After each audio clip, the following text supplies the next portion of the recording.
L'histoire débute avec le bataillon de l'Aile d'Argent, la plus puissante guilde d'aventuriers, qui tente de terrasser un dragon de glace colossal. Le combat s'engage, le dragon balaye le champ de bataille de sa queue, mais les aventuriers l'esquivent et ripostent avec leurs sorts d'attaque les plus puissants, sans toutefois infliger le moindre dégât à cette bête gigantesque. En riposte, le dragon crache un souffle de glace, les forçant à lancer des sorts de défense. Mais son attaque est bien trop puissante pour la mage du groupe, et elle brise sa barrière sans effort. Cependant, juste avant que l'attaque du dragon ne l'atteigne, le cuisinier de la guilde, Denis, s'interpose et bloque l'attaque de son bras. Mais malgré cela, l'attaque du dragon blesse le bras de la mage. Voyant cela, Denis utilise sa magie pour concocter une potion de soin, aide la mage blessée et lui remonte le moral. Témoin de la scène, Katie, la vice-capitaine, hoche la tête en signe d'approbation, un sourire aux lèvres. Mais Vigo, le capitaine, semble étrangement jaloux de leur cuisinier. Frustré, Vigo invoque une dague magique et transperce l'œil du dragon, le rendant fou furieux. La bête libère alors une rafale d'éclairs sombres pour attaquer les aventuriers. Katie et le capitaine tentent une dernière fois d'attaquer le monstre ensemble, mais leurs efforts échouent lamentablement et toute la guilde est contrainte de battre en retraite. Plus tard, le capitaine convoque une réunion d'urgence pour discuter de sujets importants. Bien que le siège de la vice-capitaine soit vide, Denis rompt le silence en demandant la raison de leur convocation. C'est alors que le capitaine prend la parole, le blâmant pour leur récent échec. Il affirme qu'ils n'auraient pas pu gagner si Denis n'était pas intervenu pour effrayer le dragon avec sa compétence « Voix de la terreur ». Denis proteste, précisant que c'est Vigo qui lui a ordonné d'agir ainsi. Mais Vigo refuse catégoriquement, clamant qu'il ne prendrait jamais une décision aussi novice. Denis se souvient que leur objectif était de récupérer les butins rares du dragon, mais une fois en mode rage, c'était devenu impossible. L'équipe étant dans une situation périlleuse, c'est Vigo qui lui a dit d'utiliser la compétence d'intimidation, la voix de la terreur. Ils ont peut-être échoué la quête, mais grâce à cette manœuvre, tout le monde s'en est sorti vivant. À l'époque, Denis respectait Vigo pour cette décision audacieuse, mais maintenant, il a l'impression que le capitaine se sert de ce moment pour lui rejeter toute la faute. Vigo va même jusqu'à l'accuser d'être un espion d'une guilde rivale et finit par virer le pauvre cuisinier du groupe. Denis regarde autour de lui, espérant que quelqu'un prendra sa défense, mais toute l'équipe reste silencieuse, trop effrayée pour dire quoi que ce soit devant le grand chef. N'ayant pas le choix, Denis s'y plie discrètement. Vigo traite alors le grand gaillard de simple cuistot, ce qui le pousse à bout. Denis décide enfin de se défendre, imprégnant ses couteaux de boucher de magie prêts à en découdre. Le capitaine continue de l'insulter, affirmant que même s'ils sont tous deux de niveau 99, Denis n'est qu'un simple cuisinier qui n'a pas sa place dans leur guilde. Alors que la tension monte, tous deux libèrent une aura dominante et juste au moment où une bataille semble imminente au QG du Dragon d'Argent, Denis jette l'éponge. Il claque la table et déclare que cette guilde n'est plus son problème, puis s'en va pour entamer son voyage de rêve en tant que chef. Alors qu'il traverse les rues animées, Denis jette un dernier regard en arrière, sachant qu'il est temps de dire adieu à la capitale royale. À ce moment-là, une petite fille le bouscule et lâche accidentellement son ballon. Denis lâche vite son sac, saute pour le rattraper, le lui rend et lui conseille de ne pas laisser échapper ce qui est important pour elle. Pendant ce temps, Vigo observe tout de loin, arborant un sourire maléfique, tandis qu'il décide discrètement de mettre son véritable plan à exécution. Au moment où Denis quitte la ville, Katie arrive en courant derrière lui. Tandis que Denis continue de marcher, elle tente de l'arrêter et lui demande qui s'occupera de l'alchimie, des médicaments et de la nourriture maintenant qu'il part. Denis lui répond que quelqu'un d'autre avec les mêmes compétences prendra bientôt sa place, donc elle devrait trouver ses repas ailleurs. Katie le suit et tente de le convaincre, lui disant que leur guilde est devenue la plus forte du monde grâce à lui et que la plupart des membres ignorent encore qu'il les a soutenus en coulisses tout ce temps. Elle fait une dernière tentative désespérée pour l'arrêter et quand cela ne fonctionne pas, elle lui demande de préparer au moins un dernier dîner et peut-être quelques repas supplémentaires. Denis la regarde et lui demande si c'est vraiment tout ce à quoi elle peut penser. Katie réalise que rien de ce qu'elle dira ne le fera changer d'avis. Alors elle lui demande ce qu'il compte faire maintenant et Denis partage son rêve d'ouvrir un restaurant, la remerciant de l'avoir laissé rejoindre l'Aile d'Argent.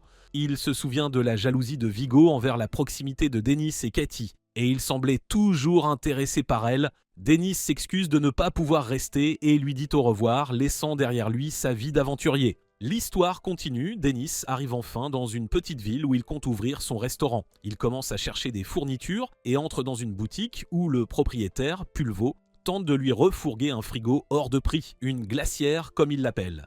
Juste avant de faire l'achat, il se souvient d'un passage de son livre préféré. Comment ouvrir un restaurant pour aventuriers à la retraite ? Il l'ouvre rapidement pour confirmer qu'il est préférable de maintenir les coûts de démarrage au plus bas. Il se souvient alors qu'il peut utiliser la magie de glace et dit au commerçant qu'il n'aura finalement pas besoin de la glacière. Après avoir quitté la boutique, Dennis brandit fièrement son livre car il compte le suivre à la lettre. Il achète une propriété abandonnée à un prix dérisoire, traite les fournisseurs locaux avec le respect qu'ils méritent, puis acquiert des casseroles pour sa cuisine. Juste au moment où il pense avoir tout prêt pour commencer, il remarque une page du livre qui suggère d'embaucher un serveur plutôt que de travailler seul. À cet instant, il voit une foule rassemblée autour d'un marchand d'esclaves. L'homme vend une esclave, une jeune fille autrefois fille d'une famille noble, mais dont les parents ont été vaincus et exilés. Le marchand d'esclaves la vante pour la vendre à prix d'or, et les gens dans la foule font toutes sortes de commentaires dérangeants à son sujet. Ce qui attriste Dennis, mais il se dit qu'il ne peut pas aider tout le monde. Cependant, quand la jeune fille lève le visage et le regarde, Dennis voit soudain le reflet de son propre passé dans ses yeux. Les gens commencent à enchérir à partir de 300 000, montant jusqu'à 800 000. Dennis s'emballe soudainement et fait l'offre la plus élevée, 1 million, laissant toute la foule sans voix. Le marchand d'esclaves s'excite et s'apprête à vendre la jeune fille à Dennis. Mais de nulle part, Pulvo intervient et offre 1,5 million. Incapable de supporter cet homme louche, Dennis augmente immédiatement son offre à 2 millions. Les enchères continuent, dépassant les 4 millions et finalement, Dennis dépense tout son argent pour acheter la jeune fille, ne lui laissant presque rien pour lui-même. Après cela, il l'emmène se changer et elle est adorable dans sa nouvelle tenue. Ce soir-là, la jeune fille suit discrètement Dennis. Même s'il lui dit de rester près, elle finit quand même par se perdre. Elle est bousculée, heurte les gens encore et se fait gronder. Peu importe où elle regarde, elle ne voit que des monstres dans un monde froid et inconnu. Elle reste immobile, serrant fort sa robe, et c'est alors que Dennis la retrouve et lui dit qu'elle l'a inquiété en se perdant, la ramenant chez lui. Il s'excuse même d'avoir marché trop vite pour elle. La jeune fille prononce enfin quelques mots et lui demande pourquoi il l'a achetée. Dennis répond que c'est parce qu'elle lui a rappelé quelque chose de son passé. Il s'assure ensuite qu'elle est à l'aise et lui demande son nom. Au début, elle lui dit de l'appeler simplement esclave. Mais quand il insiste gentiment, elle lui révèle enfin son nom, Eitlir. Dennis se présente poliment à son tour. Et quand elle demande ce qu'elle est censée faire, il lui dit qu'elle peut utiliser le 2e étage comme elle veut et qu'elle est libre de partir si elle le souhaite. Tandis que la jeune fille le regarde, incrédule, son estomac gargouille bruyamment. Alors Dennis sourit et lui dit d'attendre pendant qu'il lui prépare quelque chose. Le chef travaille avec une grande habileté, ajoutant soigneusement les ingrédients les uns après les autres. Concoctant un plat étincelant en quelques secondes, la jeune fille observe chacun de ses gestes. Au moment où elle prend une cuillerée de nourriture, ses yeux s'illuminent de joie et elle finit rapidement l'assiette en versant des larmes. Dennis comprend que la jeune fille a dû traverser beaucoup d'épreuves, alors il choisit de ne rien lui demander sur son passé tant qu'elle ne se sentira pas prête à se confier. Il sourit en la regardant savourer son repas.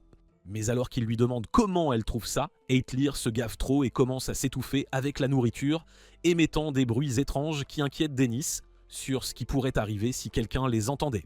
Le lendemain matin, Eitlir a déjà nettoyé tout l'endroit, le faisant briller de 1000 feux. Dennis lui donne une tenue de cuisine et la fait goûter les plats qu'il prépare. Il l'implique dans chaque petite tâche et au lieu de le suivre à distance, la jeune fille marche maintenant côte à côte avec lui. Une fois les préparatifs terminés, Dennis élève la voix avec énergie et lui fait même un check du poing. Il décide de nommer l'endroit restaurant des aventuriers et commence à expliquer les nouvelles tâches d'Eitlir. Il lui dit qu'elle est désormais leur égérie et Eitlir commence même à faire semblant d'être une serveuse. La voir si motivée rend Dennis fier et sincèrement heureux et il jette un dernier coup d'œil pour vérifier que tout est en ordre. Après avoir confirmé qu'ils sont enfin prêts à ouvrir, il crie fort, espérant que son premier client se montrera vite. Il espère les rendre accros à sa cuisine pour qu'ils reviennent à manger 3 fois par jour et surtout, il espère qu'ils le paieront car il est maintenant complètement fauché. À ce moment-là, la porte du restaurant s'ouvre et un aventurier entre, vêtu d'une armure au style rétro. Voyant le client, de la tête aux pieds dans une lourde armure sans la moindre faille, sans voix, mais il se souvient alors de la leçon du guide, qui dit que parfois des clients tourmentés, qui ne veulent pas être dérangés, passent par là. Il faut donc respecter leurs limites et rendre leur séjour agréable. Avec cela en tête, Dennis lui sourit et dit à Eitlir d'apporter un verre d'eau. Tandis que le chevalier s'assied et lit le menu en silence, Dennis le fixe intensément, pensant qu'il lui demandera un plat compliqué, mais il pointe timidement un petit bol de riz, puis une garniture. Dennis lui demande s'il veut autre chose, mais le chevalier refuse catégoriquement. Alors, après lui avoir demandé s'il mangeait peu et qu'il répond non, Dennis comprend vite qu'il est juste fauché. Après ça, Dennis soupire et lui fait savoir qu'il va lui préparer un katsudon. Mais la voix du chevalier tremble alors qu'elle explique qu'elle n'a pas assez d'argent. Irrité, Dennis dit qu'un homme fort doit bien manger, mais après un instant de réflexion, il réalise qu'il a entendu une voix de fille à l'intérieur du casque encombrant. Quelques minutes plus tard, la chevalière nommée Henrietta lui confie que sa guilde l'a aussi virée, les qualifiant d'horribles, car ils ont dit que les chevalières n'étaient pas fortes et ne devenaient qu'un fardeau, donc ils n'en voulaient pas dans leur groupe. Elle dit que le genre n'a rien à voir avec la compétence, et Dennis est d'accord. Mais elle admet aussi n'être que niveau 23 pour le moment, et il pense qu'elle se débrouille bien pour son niveau. Ensuite, elle s'enthousiasme pour la guilde la plus forte, l'aile d'argent, car leur vice-capitaine est aussi une épéiste femme comme elle. Henrietta s'extasie devant la légendaire épée écarlate rapide, que certains considèrent comme la plus forte épéiste femme jamais née, mais Dennis marmonne qu'elle peut être une vraie plaie, et quand elle demande ce que ça veut dire, il fait semblant de n'avoir rien dit. Ensuite, Henrietta avoue qu'elle cherchait une guilde sans parler pour qu'ils ne découvrent pas qu'elle est une fille, mais c'est assez difficile de rejoindre un groupe sans leur parler et maintenant elle est à court d'argent et de travail. Après avoir terminé sa séance de thérapie, Dennis lui sert le katsudon appétissant et lui dit de le savourer tant qu'il est chaud et de le rembourser plus tard. Sans perdre un instant, les yeux d'Henrietta pétillent dès qu'elle croque dans la côtelette croustillante. C'est si bon qu'elle s'en met plein les joues et déclare que c'est la meilleure nourriture du monde. Quand elle le remercie après avoir mangé, il lui dit de devenir une habituée si elle veut le remercier. Et Henrietta serait partante si ce n'était qu'elle ne peut pas gagner d'argent sans guilde. Entendant cela, il a l'idée de demander à ses clients s'ils ont besoin d'une chevalière et lui demande de revenir manger bientôt pour qu'il puisse lui dire s'il a trouvé un groupe. Peu de temps après, un groupe de gars arrive au restaurant et est également surpris par la délicatesse de la nourriture et la petite serveuse est plutôt mignonne aussi. Ils font un compliment à Dennis, ce qui le rend heureux, et il demande à Hitler si elle est contente qu'il l'ait trouvée mignonne aussi. Mais elle s'éloigne silencieusement, ne montrant aucune émotion, bien qu'elle semble bien plus heureuse qu'avant en servant timidement une gentille vieille dame. C'est alors que Dennis entend les gars dire qu'il est temps pour leur prochaine aventure. Alors il leur demande s'ils sont une guilde et leur dit qu'il connaît une épéiste qui cherche à les rejoindre. Entendant que c'est une fille et qu'elle est plutôt douée, leur chef est plus qu'heureux de la recruter et il dit à Dennis qu'elle peut les rejoindre dès le lendemain. Dennis est un peu surpris de la rapidité avec laquelle ils ont accepté et le gars explique que sa guilde a désespérément besoin d'un attaquant puissant. Plus tard ce soir-là, Henrietta est incrédule de la vitesse à laquelle Dennis lui a trouvé un groupe et le remercie, disant qu'elle montrera sa gratitude en dépensant sa première paie dans son restaurant. Cependant, Dennis y réfléchit un peu et dit que même s'il les lui a trouvés, elle devrait être plus prudente quant à la guilde qu'elle rejoint. Mais avant qu'il n'explique ce qu'il veut dire, elle lui dit que ce n'est pas grave et qu'elle ne pourra rien faire si elle se prend la tête pour chaque petit détail.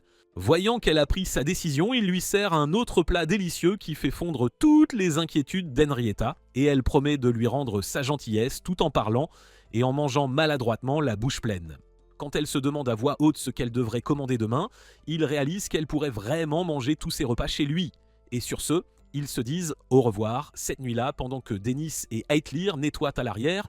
Les deux derniers clients parlent de la qualité de sa cuisine. Et juste après, les filles discutent de la rumeur qui circule à propos d'un groupe de gars qui recrutent des aventurières solitaires, puis les agressent après les avoir emmenées au fond du donjon. Cela attire instantanément l'attention de Dennis. Et il entend la fille mentionner que les gars n'ont pas été attrapés, car il laisse en eau la fille là pour cacher les preuves et déménage dans la ville suivante après l'avoir fait 2 ou 3 fois. Après avoir écouté toute l'histoire, le groupe des 4 gars lui vient à l'esprit, mais il espère que ce ne sont pas les méchants. Le lendemain, après qu'Henrietta se soit présentée, leur chef, Steele et les 3 autres gars se présentent à leur tour.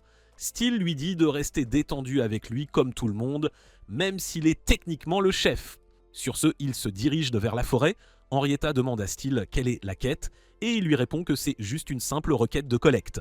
Entendant qu'ils n'ont qu'à entrer et collecter quelques objets, Henrietta devient curieuse de savoir ce que sont ces objets, mais les gars disent qu'ils expliqueront à l'intérieur et elle décide de les suivre pour éviter de rendre la situation gênante.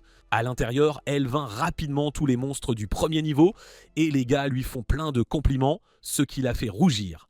Mais quand Steele dit qu'il est temps d'aller plus loin, elle est très heureuse que sa guilde compte sur elle. Contrairement à avant, où elle était jugée juste parce qu'elle était une fille, elle pense que tout ira pour le mieux avec sa nouvelle guilde, ignorant que les faux sourires plaqués sur leur visage disparaissent quand elle ne regarde pas. Alors que le groupe s'enfonce, Ils déclenchent un piège qui invoque un golem géant, mais Henrietta s'élance et tranche son bras en un instant, et elle continue son rôle de principale attaquante pendant des heures, jusqu'à ce qu'elle soit si épuisée que ses jambes lâchent. Cependant, Steel fait semblant d'être surpris qu'elle soit déjà fatiguée, et elle lui rappelle qu'il avait dit que leur destination n'était pas si profonde.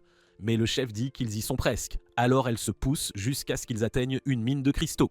Là, les gars expliquent qu'ils sont venus ici pour collecter les cristaux bleus appelés cristaux de mémoire et commencent immédiatement à les ramasser. Entendant cela, Henrietta pousse un soupir de soulagement et s'assied, l'air épuisé. Alors Steel demande au mage Marmok de lui lancer un sort de récupération. Mais au lieu de cela, il la choque avec un sort d'étourdissement qui rend son corps très faible.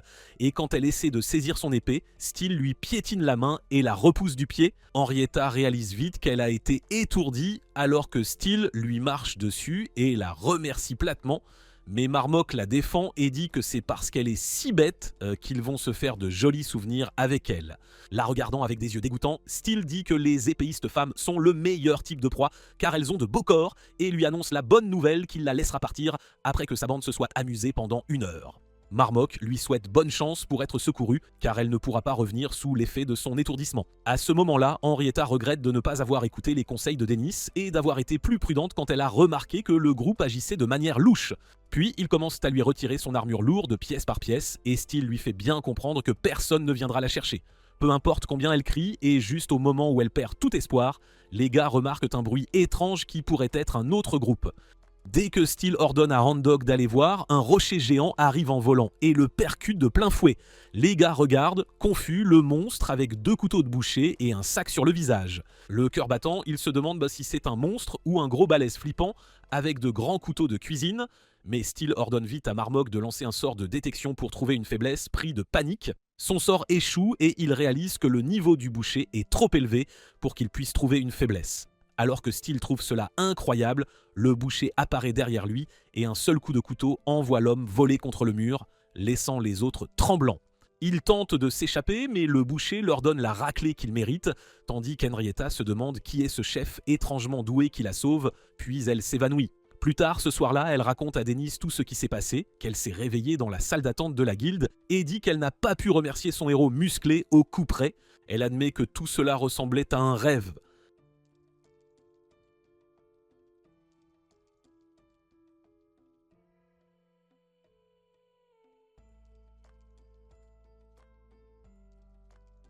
Et elle a retenu la leçon de choisir ses coéquipiers avec soin à l'avenir, comme il le lui avait dit, mais Dennis se sent aussi coupable de ne pas s'être renseigné sur eux avant, alors qu'Henrietta affirme qu'il n'a fait que l'aider à trouver un groupe. Son ventre gargouille très fort, alors même si elle panique d'être toujours fauchée, Dennis lui demande de commander tout ce qu'elle veut sans se retenir. Entendant cela, elle commande timidement le menu suprême de steak Hojin, ce qui panique Dennis car c'est l'article le plus cher du menu. Alors elle recule instantanément et se rabat sur l'article le moins cher. Cependant, Dennis dit qu'elle ne peut pas annuler sa commande et dit à Heitlir de prendre le reste de la journée et de la rejoindre pour le dîner. C'est alors que les habitués arrivent aussi et commandent le gratin Palama.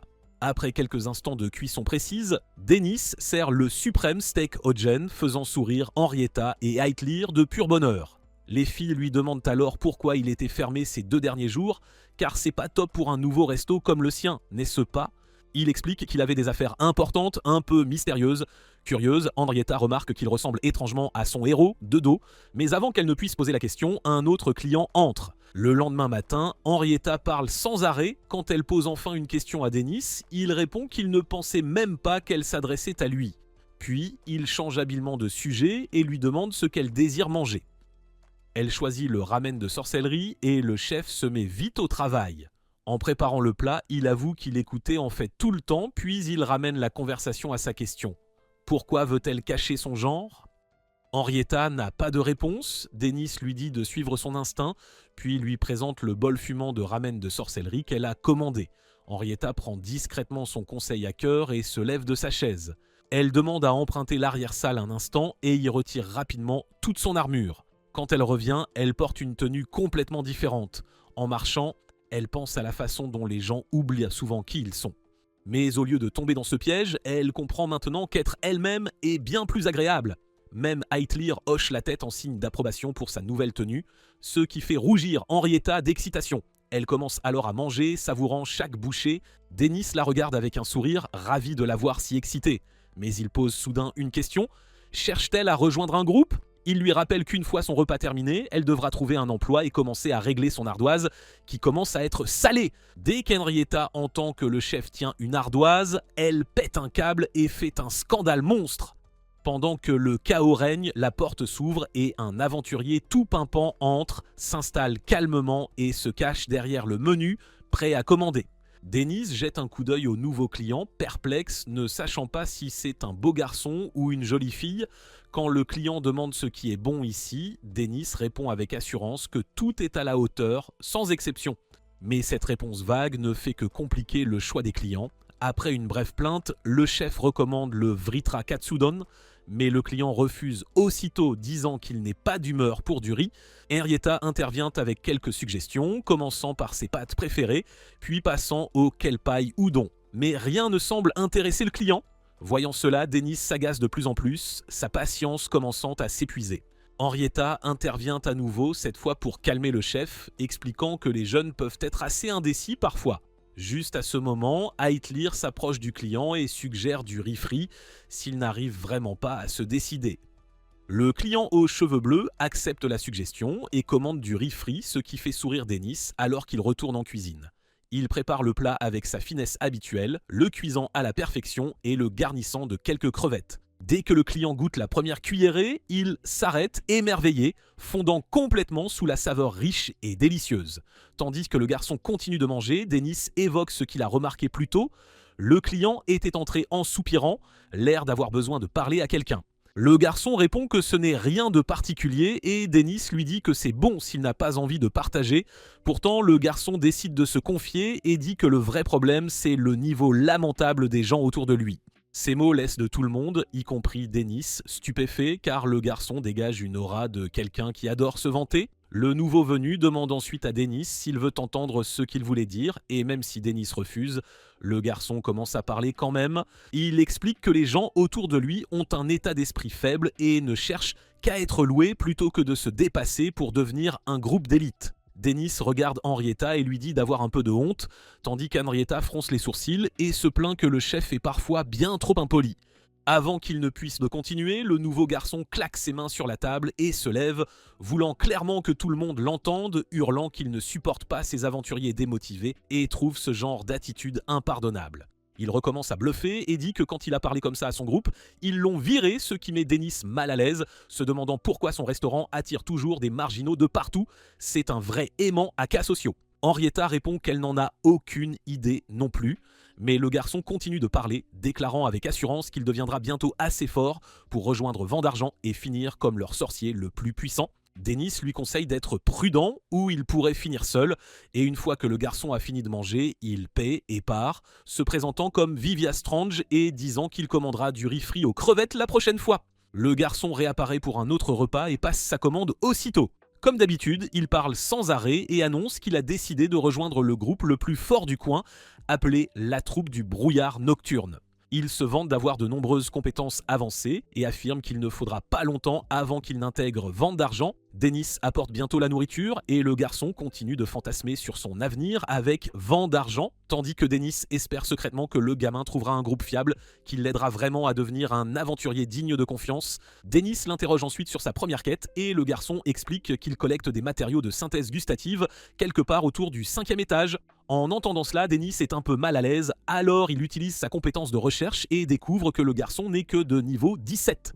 Bien que ce soit assez élevé pour son âge, Denis sait que le 5e étage est destiné à des gens d'au moins 35 ans. Il demande au garçon si ce n'est pas un peu trop profond pour lui, mais le garçon répond avec assurance que certains des membres les plus élitistes du groupe le soutiendront. Denis se souvient comment le garçon n'arrêtait pas de bluffer plus tôt sur sa connaissance de toutes sortes de compétences avancées, mais maintenant il est presque sûr que le gamin n'a dû en lire que dans des livres et s'est convaincu qu'il pouvait les utiliser. Le niveau d'une personne reflète le nombre et la qualité des compétences qu'elle possède, et s'il en avait vraiment autant, son niveau serait bien plus élevé. Vivia dit alors que cela montre seulement à quel point le groupe attend de lui, bien que Denis semble toujours inquiet.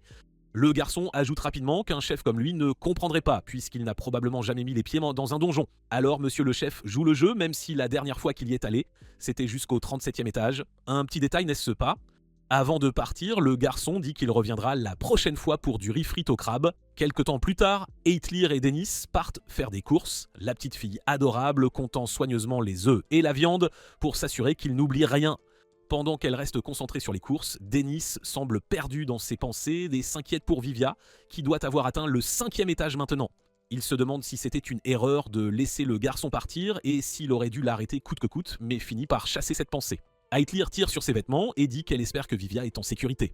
Juste à ce moment, 2 aventuriers passent devant eux, discutant du sort de Vivia et comment leur capitaine, Hopper, avait délibérément envoyé le garçon au 5e étage juste pour voir s'il survivrait. En entendant cela, Dennis se précipite immédiatement vers eux, attrape les 2 hommes et les traîne dans une ruelle voisine avant de les plaquer au sol. Les aventuriers sortent leurs armes et se présentent comme membres de la troupe du brouillard nocturne. Mais malgré cela, ce sont eux qui finissent par se faire tabasser, tandis que Dennis s'éloigne avec les informations qu'il était venu chercher. Quand Dennis revient vers Eitlir, il s'excuse et lui dit qu'ils devront fermer le restaurant pour la journée. Il la trouve tout aussi inquiète et elle lui demande doucement d'être prudent. Dennis lui sourit et lui dit de ne pas s'inquiéter du tout pour lui. Pendant ce temps, au 5e étage, Vivia court comme un dératé à travers le donjon, criant à un groupe de gobelins de rester loin de lui. Les aventuriers qui l'avaient accompagné l'avaient déjà abandonné, prétendant que c'était une sorte de test et que leur capitaine, Hopper, avait placé de grands espoirs en lui. Vivia panique, pensant qu'il doit au moins atteindre le 3e niveau pour être en sécurité. Mais en pleine course, il trébuche et soudain, des lianes commencent à pousser autour de ses pieds. Il lutte pour se libérer, mais les lianes semblent enchantées et la magie pulse à travers elles. Il essaie de lancer un sort pour briser la magie, mais son esprit devient complètement vide et il ne peut pas se souvenir de l'incantation. La panique totale. Il commence à paniquer et s'inquiète que les gobelins le déchiquettent une fois qu'ils l'auront rattrapé. Juste avant qu'il n'arrive, une fille apparaît et le sauve, coupant les lianes et lançant le bon sort. Alors qu'elle le tire en sécurité, Vivia la regarde et la remercie, impressionnée qu'elle sache utiliser la magie de rupture de sort. La fille lui dit calmement que ce n'est pas le moment de se détendre et qu'ils doivent trouver un moyen de sortir. Quand Vivia demande si elle s'est perdue aussi, elle explique que son groupe l'a laissée derrière après qu'elle soit tombée dans le même piège et personne n'est jamais venu l'aider.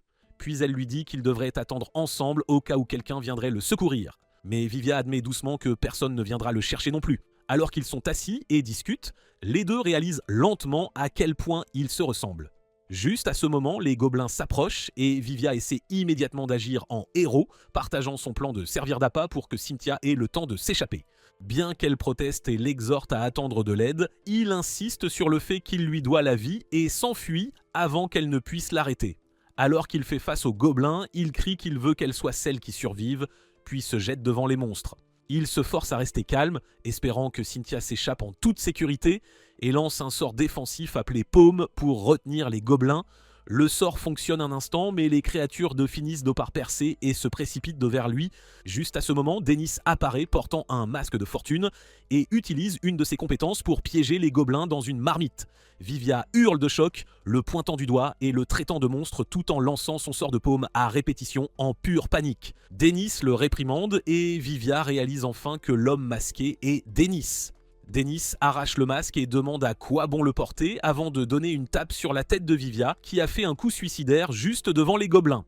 Alors que Dennis commence à le traîner, Vivia mentionne doucement qu'il y a quelqu'un d'autre avec lui. Il craint que Cynthia ne se soit déjà enfuie, mais Dennis dit qu'il n'a vu personne en venant ici. Le garçon pointe vers un endroit proche, disant qu'elle pourrait être encore là, mais quand ils regardent à l'intérieur, tout ce qu'ils trouvent sont les restes squelettiques de quelqu'un qui était probablement mort il y a longtemps. Plus tard à la guilde, ils apprennent que la fille était Cynthia Dredd, une aventurière séparée de son groupe il y a 13 ans au 5e étage, et dont personne n'avait eu de nouvelles depuis. Tous 2 recueillent ses restes et l'enterrent dans une tombe. Dennis dit qu'il a entendu des mythes sur des aventuriers tombés dont les esprits apparaissent parfois pour protéger les vivants, et Vivia fond en larmes. Il la remercie de l'avoir sauvée et promet qu'il continuera à visiter sa tombe et qu'un jour il deviendra le sorcier numéro 1 qui protège les filles comme elle. Sur le chemin du retour au restaurant, Dennis tape légèrement le garçon dans le dos, lui disant de se remonter le moral pour que Cynthia puisse reposer en paix. Mais Vivia soupire et dit qu'il devrait au moins avoir le droit d'être un peu triste pendant un moment. Le lendemain, au QG de la troupe du brouillard nocturne, un homme appelle une fille nommée Bockel et la réprimande pour avoir mis trop de temps à rendre ses rapports. Elle ne cesse de s'excuser tandis qu'il la malmène sans relâche et elle essaie d'expliquer que les chiffres ne correspondent pas, mais il la frappe avec la pile de papier et lui dit de continuer à travailler jusqu'à ce qu'il le fasse. Après cela, elle reste éveillée toute la nuit et finit par trouver l'erreur. Il s'avère que les chiffres incohérents étaient dus au travail bâclé de ses supérieurs. Alors qu'elle se rappelle qu'elle doit se lever tôt demain, son estomac gargouille bruyamment. Elle devient triste en réalisant qu'elle n'a pas déjeuné ni dîné et que maintenant tous les restaurants sont fermés. Juste à ce moment, elle se souvient d'un nouvel endroit qui a ouvert récemment, mais au moment où elle l'atteint, elle voit Heitlir dehors, prête à fermer et perd tout espoir. Cependant, Heitlir la remarque et la fait entrer pour demander à Dennis de servir un dernier client avant de fermer. En l'entendant prendre la défense de quelqu'un, Vivia est surpris. Henrietta dit que ça ne ferait pas de mal. Alors Dennis accueille la fille et lui demande de choisir un plat. Après s'être assise, Bockel commande le plat du jour. Pendant que Dennis le prépare, elle observe discrètement Henrietta et Vivia qui discutent au comptoir. En les voyant s'amuser ensemble, elle commence à envier cette ambiance agréable parce que sa vie n'est que travail toute la journée. Elle n'a pas d'amis et n'a jamais de vrai temps libre, alors elle pense à commencer sa vie sociale dans ce restaurant. Quelques minutes plus tard, Dennis lui sert son plat et Bockel fixe l'assiette d'un air vide car elle a l'air incroyable. Il lui dit de manger avant que ça ne refroidisse, alors elle trempe sa nourriture dans la sauce et prend sa première bouchée. Ses yeux pétillent et elle dit n'avoir jamais rien goûté de tel de sa vie. En entendant cela, Henrietta sourit et dit que tout ce que Dennis prépare est délicieux. Elle commence à énumérer les meilleurs plats qu'elle a essayés et Vivia est surpris par tout ce qu'elle connaît. Alors Henrietta dit fièrement qu'elle est la première cliente du restaurant. Dennis corrige en disant qu'elle est aussi la première pique-assiette qui s'est trop sentie à l'aise juste parce qu'il la laisse payer plus tard. Il lui dit de trouver un travail et elle rétorque que Vivia n'en a pas non plus. Les voir se disputer fait rire Bockel de nulle part et Dennis s'excuse pour le dérangement, mais juste à ce moment, tout le monde se fige alors que Bockel se met soudainement à pleurer. Dans son esprit, elle trouve incroyable qu'un endroit comme celui-ci, avec des gens gentils et une nourriture incroyable, existe, alors que tout ce qu'elle reçoit, ce sont des insultes et de longues nuits, et chaque matin, elle se réveille en souhaitant pouvoir y mettre fin. Juste à ce moment, elle se souvient de son enfance quand elle émerveillait sa famille avec ses compétences magiques. Ils avaient économisé pendant des années pour qu'elle quitte le village et devienne une magicienne dont il pourrait être fier. À l'époque, le directeur de son école était tellement impressionné. Il avait même offert un poste à Bockel, mais Bockel voulait gagner de l'argent réel en aventurant pour en envoyer chez elle, alors elle a rejoint la guilde la plus forte de la ville. De retour au présent, Henrietta remarque Bockel qui part et se demande si elle va bien. Vivia dit qu'elle travaille pour la troupe du brouillard nocturne, la même guilde qui l'a envoyée en mission impossible. Il dit ne l'avoir vue qu'une fois, mais son traitement là-bas était très préoccupant. En entendant cela, Henrietta demande à Dennis s'il peut faire quelque chose et Vivia est d'accord. Mais Dennis dit qu'il n'est qu'un cuisinier. Son travail est de nourrir les gens et c'est un problème que la fille doit affronter elle-même. Le lendemain matin, Bockel repousse son réveil à 3 heures et se recroqueville dans son lit. Elle n'a pas dormi de la nuit et maintenant elle peut à peine bouger. Alors qu'elle s'inquiète d'être en retard, elle s'assoupit à nouveau. 2 heures passent, alors elle se prépare rapidement. Elle se précipite en bas et s'excuse auprès de son équipe tandis qu'un homme la réprimande pour avoir l'impudence de faire attendre ses supérieurs. Sur ce, ils partent pour le donjon. Là, l'homme est mis à terre par un monstre loup, mais juste avant qu'il ne lui lacère le visage, Bockel lance une magie du vent et le repousse violemment. Cependant, au lieu de la remercier, il la pousse et la regarde d'un air menaçant. Plus tard ce soir-là, ces mots résonnent dans son esprit car il a déformé l'histoire, disant qu'elle avait essayé de l'embarrasser et de lui voler le mérite de la mise à mort. Et quand elle a essayé de s'expliquer, ils l'ont forcée à s'excuser et l'ont traitée d'indigne du groupe. Pendant ce temps, Henrietta et Vivia marchent à proximité. Discutant de nourriture et de travail, Vivia remarque soudain Bockel marchant seul avec une expression étrange sur le visage. Alors les deux la suivent discrètement jusqu'à une tour où Vivia réalise qu'elle est sérieuse à l'idée de sauter. À ce moment-là, Bockel pense que la vie ne vaut plus la peine d'être vécue et qu'un pas y mettra fin. Juste après qu'elle ait sauté, Henrietta sprint et parvient à l'attraper en pleine chute. Vivia lance paume en dessous pour amortir l'atterrissage. Au même moment, Dennis est plongé dans ses pensées quand Heitlir passe devant lui, sans vêtements. Elle demande nonchalamment s'ils n'ont plus de serviettes. Il lui dit que ce n'est pas normal de se promener comme ça juste parce qu'il n'y en a plus. Il se précipite à l'intérieur pour en trouver une. Juste à ce moment, Henrietta entre avec Bockel sur son dos. Vivia est perturbée. Il demande pourquoi Heitlir n'a pas de vêtements et se demande si c'est une tactique commerciale éhontée. Il lui crie de s'habiller, mais elle insiste qu'elle ne portera rien tant qu'elle ne sera pas bien sèche. Entendant Henrietta l'appeler à nouveau, Dennis se tourne pour la réprimander, mais il s'arrête quand il voit Bockel évanoui sur son épaule. Plus tard, Dennis dit que c'était inévitable car c'est le genre de personne honnête qui accumule le travail jusqu'à ce que son cœur lâche. Et Vivia plaisante rapidement en disant qu'Henrietta n'aura pas ce problème de sitôt. Dennis trouve un peu troublant à quel point ils s'entendent binôme bien, Tandis qu'Aitlir veille sur la fille, Vivia demande comment ils peuvent résoudre son problème. Alors Dennis décide d'en parler à la troupe du brouillard nocturne. Quelques heures plus tard, le capitaine du brouillard nocturne arrive et s'excuse auprès de Dennis pour les ennuis causés par Bockel. Mais Dennis dit qu'il devrait aussi s'excuser d'avoir tabassé 2 de ses gars. L'homme se présente comme Hopper, capitaine du groupe du brouillard nocturne, et Dennis lui dit simplement qu'il tient un restaurant. De là, Hopper passe rapidement aux affaires et Dennis apprend que l'homme est bien plus fort que les aventuriers normaux niveau 51, comme on peut s'y attendre du meilleur groupe de la ville. Quand Hopper évoque Bockel, Dennis explique qu'elle se repose au lit et n'est clairement pas en état de travailler. Il demande gentiment s'ils vont la laisser partir et lui permettre de se reposer. Mais Hopper refuse et dit qu'ils ont la garde complète d'elle. Son laquais jette un contrat sur la table et après que Dennis l'ait lu, il se met en colère et le qualifie d'horrible parce qu'ils ont trop chargé une seule personne. Hopper répond que c'est juste leur façon de fonctionner, mais Dennis soutient que les aventuriers devraient être libres de quitter un groupe. Hopper lui dit de se mêler de ses affaires, ce qui met Dennis tellement en rogne qu'il commence à leur crier dessus, les traitant de suceurs de sang comme des maîtres d'esclaves. L'accusation met Hopper tellement en colère qu'il écrase une chope à main nue, terrifiant Vivia et Henrietta. Après cela, le capitaine dit que leur groupe est le plus fort de la ville, donc ils sont la loi ici. Il exige que Dennis lui remette Bockel tout de suite et dit que c'est la dernière fois qu'il demandera gentiment. Pendant ce temps, à l'étage, Bockel est recroquevillé dans son lit, souhaitant n'avoir jamais été sauvé. Soudain, Aitlir prend la parole et lui dit qu'elle est libre de mourir si tel est son choix, et raconte qu'elle aussi a un jour pensé à choisir la mort, quand tout ce qui lui était précieux lui a été enlevé et qu'elle a été vendue comme esclave. Elle était consumée par les ténèbres et avait perdu tout espoir. Mais après cela, quelque chose de bien lui est arrivé et a changé sa vie. Au final, Aitlir dit à Bockel de manger d'abord de la bonne nourriture, et si elle ressent toujours la même chose après, alors peut-être que la mort est la seule voie qui lui reste. Mais elle dit qu'elle serait plus heureuse si Bockel choisissait de continuer à vivre. En bas, Dennis demande à Hopper s'il se prend pour un roi ou une grosse pointure. L'homme sourit et répond que le groupe le plus fort d'une ville donjon en est le propriétaire de facto, car personne d'autre ne peut les déloger. Il cite même Hailey d'Argent en exemple. Mais Dennis rétorque qu'Hailey d'Argent n'a rien à voir avec leur bande de vauriens. Hopper insiste que la seule différence, c'est qu'Hailey d'Argent contrôle les nobles et les royaux, tandis qu'eux contrôlent une petite ville. Puis, il traite le restaurant de Dennis de Todis, qui brûlerait facilement. Et quand Dennis demande si c'est une menace, Hopper se contente de rire et dit que personne ne se soucierait de l'incendie d'un petit restaurant sans valeur. Frustré, Dennis semble prêt à le frapper, mais à ce moment-là, une cliente entre. Avec un grand sourire, Katie dit que son restaurant est magnifique et qu'il a une ambiance chaleureuse, exactement comme il aime. Dennis s'excuse et lui dit qu'il est occupé par quelque chose de sérieux, mais ça l'agace. Elle dit qu'elle a fait tout ce chemin juste pour le voir et demande s'il ne va même pas lui préparer à dîner. À cet instant, la mâchoire de Hopper tombe quand il aperçoit les cheveux cramoisis et le symbole de l'aile d'argent sur son manteau. Il lâche son surnom, mais Katie est offensée que le vieil homme utilise son titre si cavalièrement. Puis elle se tourne vers Dennis et continue de réclamer son dîner. Mais il lui dit d'attendre au comptoir que sa discussion soit terminée, ce qui l'a fait bouder.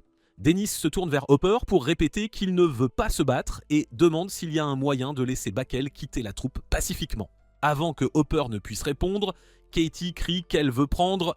Vivia la corrige, c'est un garçon. Confus, Vivia demande si elle est la vice-capitaine d'Aile d'Argent et comment elle connaît Dennis. Katie est surprise qu'il ne leur ait jamais dit, et avant que Dennis ne puisse l'arrêter, elle annonce nonchalamment qu'il faisait partie d'Aile d'Argent et était son meilleur partenaire. En entendant cela, tout le monde dans la pièce est stupéfait et Hopper commence à trembler, réalisant qu'il a failli se faire des ennemis avec la mauvaise personne. Quand son laquais demande quoi faire, Hopper dit vite de brûler le contrat, déclare Bockel libre de quitter le groupe, puis se précipite hors de l'endroit, lui souhaitant un prompt rétablissement. Après leur départ, Katie dit qu'elle n'a pas du tout aimé leur attitude, surtout qu'ils s'en sont pris à son Dennis, mais Dennis lui rappelle qu'il ne lui appartient pas. Katie suggère qu'elle pourrait faire virer ses ordures du royaume, et bien que Dennis soit reconnaissant, il la prévient aussi de ne pas s'emballer juste parce qu'elle a du pouvoir, ça l'agace un peu.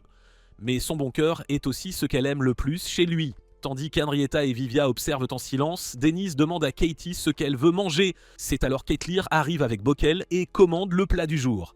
Katie commande la même chose et commence à dévorer. Tandis que Bockel s'assied et l'observe en silence, Dennis lui dit de manger avant que ça ne refroidisse, et après la première bouchée, elle l'engloutit si vite et si adorablement que tout le monde à table sourit. Le lendemain, au QG d'Aile d'Argent, Katie entre et entend les autres parler de la mauvaise humeur du capitaine ces derniers temps. car le groupe a du mal avec les nouvelles quêtes. C'est alors qu'elle tombe sur Viggo qui a l'air clairement agacé. Soudain, il dit aux deux membres proches de partir et demande rapidement à Katie ce qu'elle faisait avec Dennis. Il l'a appris d'un petit oiseau. Katie plaisante que son petit oiseau est plutôt rapide, puis dit qu'elle est juste allée manger la cuisine de Dennis après un long moment. Mais en réalité, après avoir savouré le plat du jour, Katie a invité Dennis à revenir à Islet d'Argent car l'équipe s'effondre sans lui. Il a clairement fait savoir qu'il n'avait aucune intention de revenir. Même quand elle lui a dit que les choses étaient difficiles pour Viggo et les autres sans son soutien, Dennis a expliqué qu'il aimait sa nouvelle vie. Et même si la plupart de ses habitués sont des originaux, il apprécie cette vie sans stress. Quand Katie a demandé si ses supplications changeraient en quelque chose, il lui a rappelé qu'il était chef depuis le début, pas un aventurier. Triste de sa réponse, Katie essaie de convaincre Viggo d'inviter Dennis, mais le capitaine refuse catégoriquement et lui dit de juste oublier ça. Elle soutient que tout allait si bien quand il était dans l'équipe, alors pourquoi ne pas le rappeler? Mais Viggo met fin à la conversation en s'éloignant. Pendant ce temps, les choses sont plus animées que jamais au restaurant et Henrietta dit que c'est logique puisque Dennis cuisine bien et que tout le monde aime la bonne cuisine. À ce moment-là, Vivia est surprise de voir Bockel là et Bockel la remercie d'être passée. Elle révèle qu'elle vit maintenant au restaurant. Alors Henrietta lui dit d'y aller doucement et de ne pas en faire trop. Mais Bockel dit que rester immobile la rend anxieuse. En plus, elle a un adorable aîné qui l'aide. Juste à ce moment, Dennis arrive avec leur nourriture et les deux s'illuminent comme toujours en voyant ce qu'il a préparé. Henrietta croque dans la crevette croustillante et dit que c'est exactement pourquoi de plus en plus de gens deviennent des habitués comme elle, mais Dennis lui rappelle qu'elle est plus une pique-assiette qu'une cliente régulière. En entendant cela, Vivia et Bockel sont choqués qu'elle ne l'ait toujours pas remboursée, mais Henrietta insiste qu'elle essaie de trouver un emploi et que les choses sont juste difficiles en ce moment. Dennis lui lance un regard froid et elle s'excuse finalement de ses excuses paresseuses. Juste à ce moment, d'autres clients entrent et Vivia demande à Dennis s'il peut tous les gérer. Il explique qu'Eithlir l'aide beaucoup et Vivia remarque aussi qu'elle semble s'amuser ces derniers temps. Alors peut-être que quelque chose de bien lui est arrivé? Juste après, un bol glisse des mains de Dennis et il demande à Vivia s'il peut lui rendre visite lors de son prochain jour de congé car il veut parler de quelque chose. Henrietta propose rapidement d'aider aussi, mais Dennis la repousse aussitôt, ce qui ne fait qu'attiser sa curiosité sur ce dont ils vont parler. Plus tard cette nuit-là, Henrietta se sent mal à l'aise de devoir prendre une douche dans un bain public parce qu'elle est toujours fauchée. Quand elle se souvient que Dennis l'a traitée de pique-assiette, elle commence à croire qu'il pourrait vraiment la virer du restaurant si elle continue comme ça.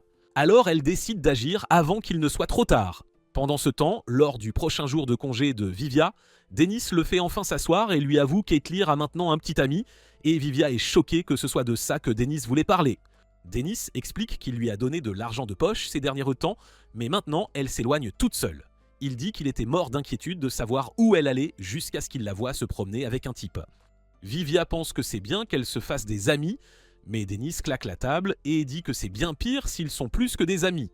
Quand Vivia demande pourquoi il ne lui demande pas directement, Dennis s'agite et dit que ça aurait l'air bizarre. Frustré, il dit que le gars aurait au moins dû lui apporter une boîte de biscuits s'il est sérieux avec elle, et puis il déclare qu'il ne la laissera sortir avec aucun faiblard en dessous du niveau 80.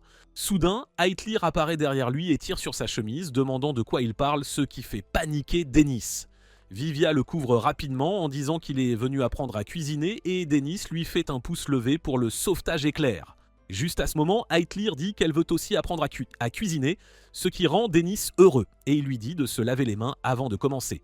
Plus tard, il lui montre comment couper les oignons correctement change le goût. Et quand elle dit que ses yeux lui font mal, il panique et lui donne vite une astuce pour y remédier, mais quand Vivia dit que ses yeux lui font mal aussi, Dennis lui souhaite juste bonne chance. Après ça, il complimente Eithlir quand elle réussit bien les coupes d'oignons. Mais quand Vivia fait aussi du bon travail, Dennis réagit à peine. En regardant Eithlir faire de son mieux, Dennis se souvient de sa propre enfance. Quand il a un jour demandé à sa maîtresse s'il s'en sortait bien, elle lui a dit qu'il avait triché en utilisant une compétence, alors il a demandé comment elle savait. Et elle a répondu qu'elle savait toujours ce qu'il tramait. De retour au présent, Eithlir sort Dennis de ses pensées et lui dit qu'elle a accidentellement cassé l'œuf. Alors il l'aide à réparer et s'amuse à lui apprendre à casser les œufs correctement, à les mélanger et à paner la viande. Ensuite, ils font frire la viande et bientôt la côtelette Britora est prête. Dennis dit à Eithlir qu'elle a fait un travail incroyable pour sa première tentative. D'un autre côté, quand Vivia présente fièrement sa côtelette, Dennis dit juste que ça a l'air bon sans même regarder. Juste à ce moment, le son de la tour de l'horloge fait sursauter Heitlir et elle se précipite dehors, disant qu'elle doit y aller. Dennis demande où elle va et elle répond simplement « dehors », comme s'il ne le savait pas déjà.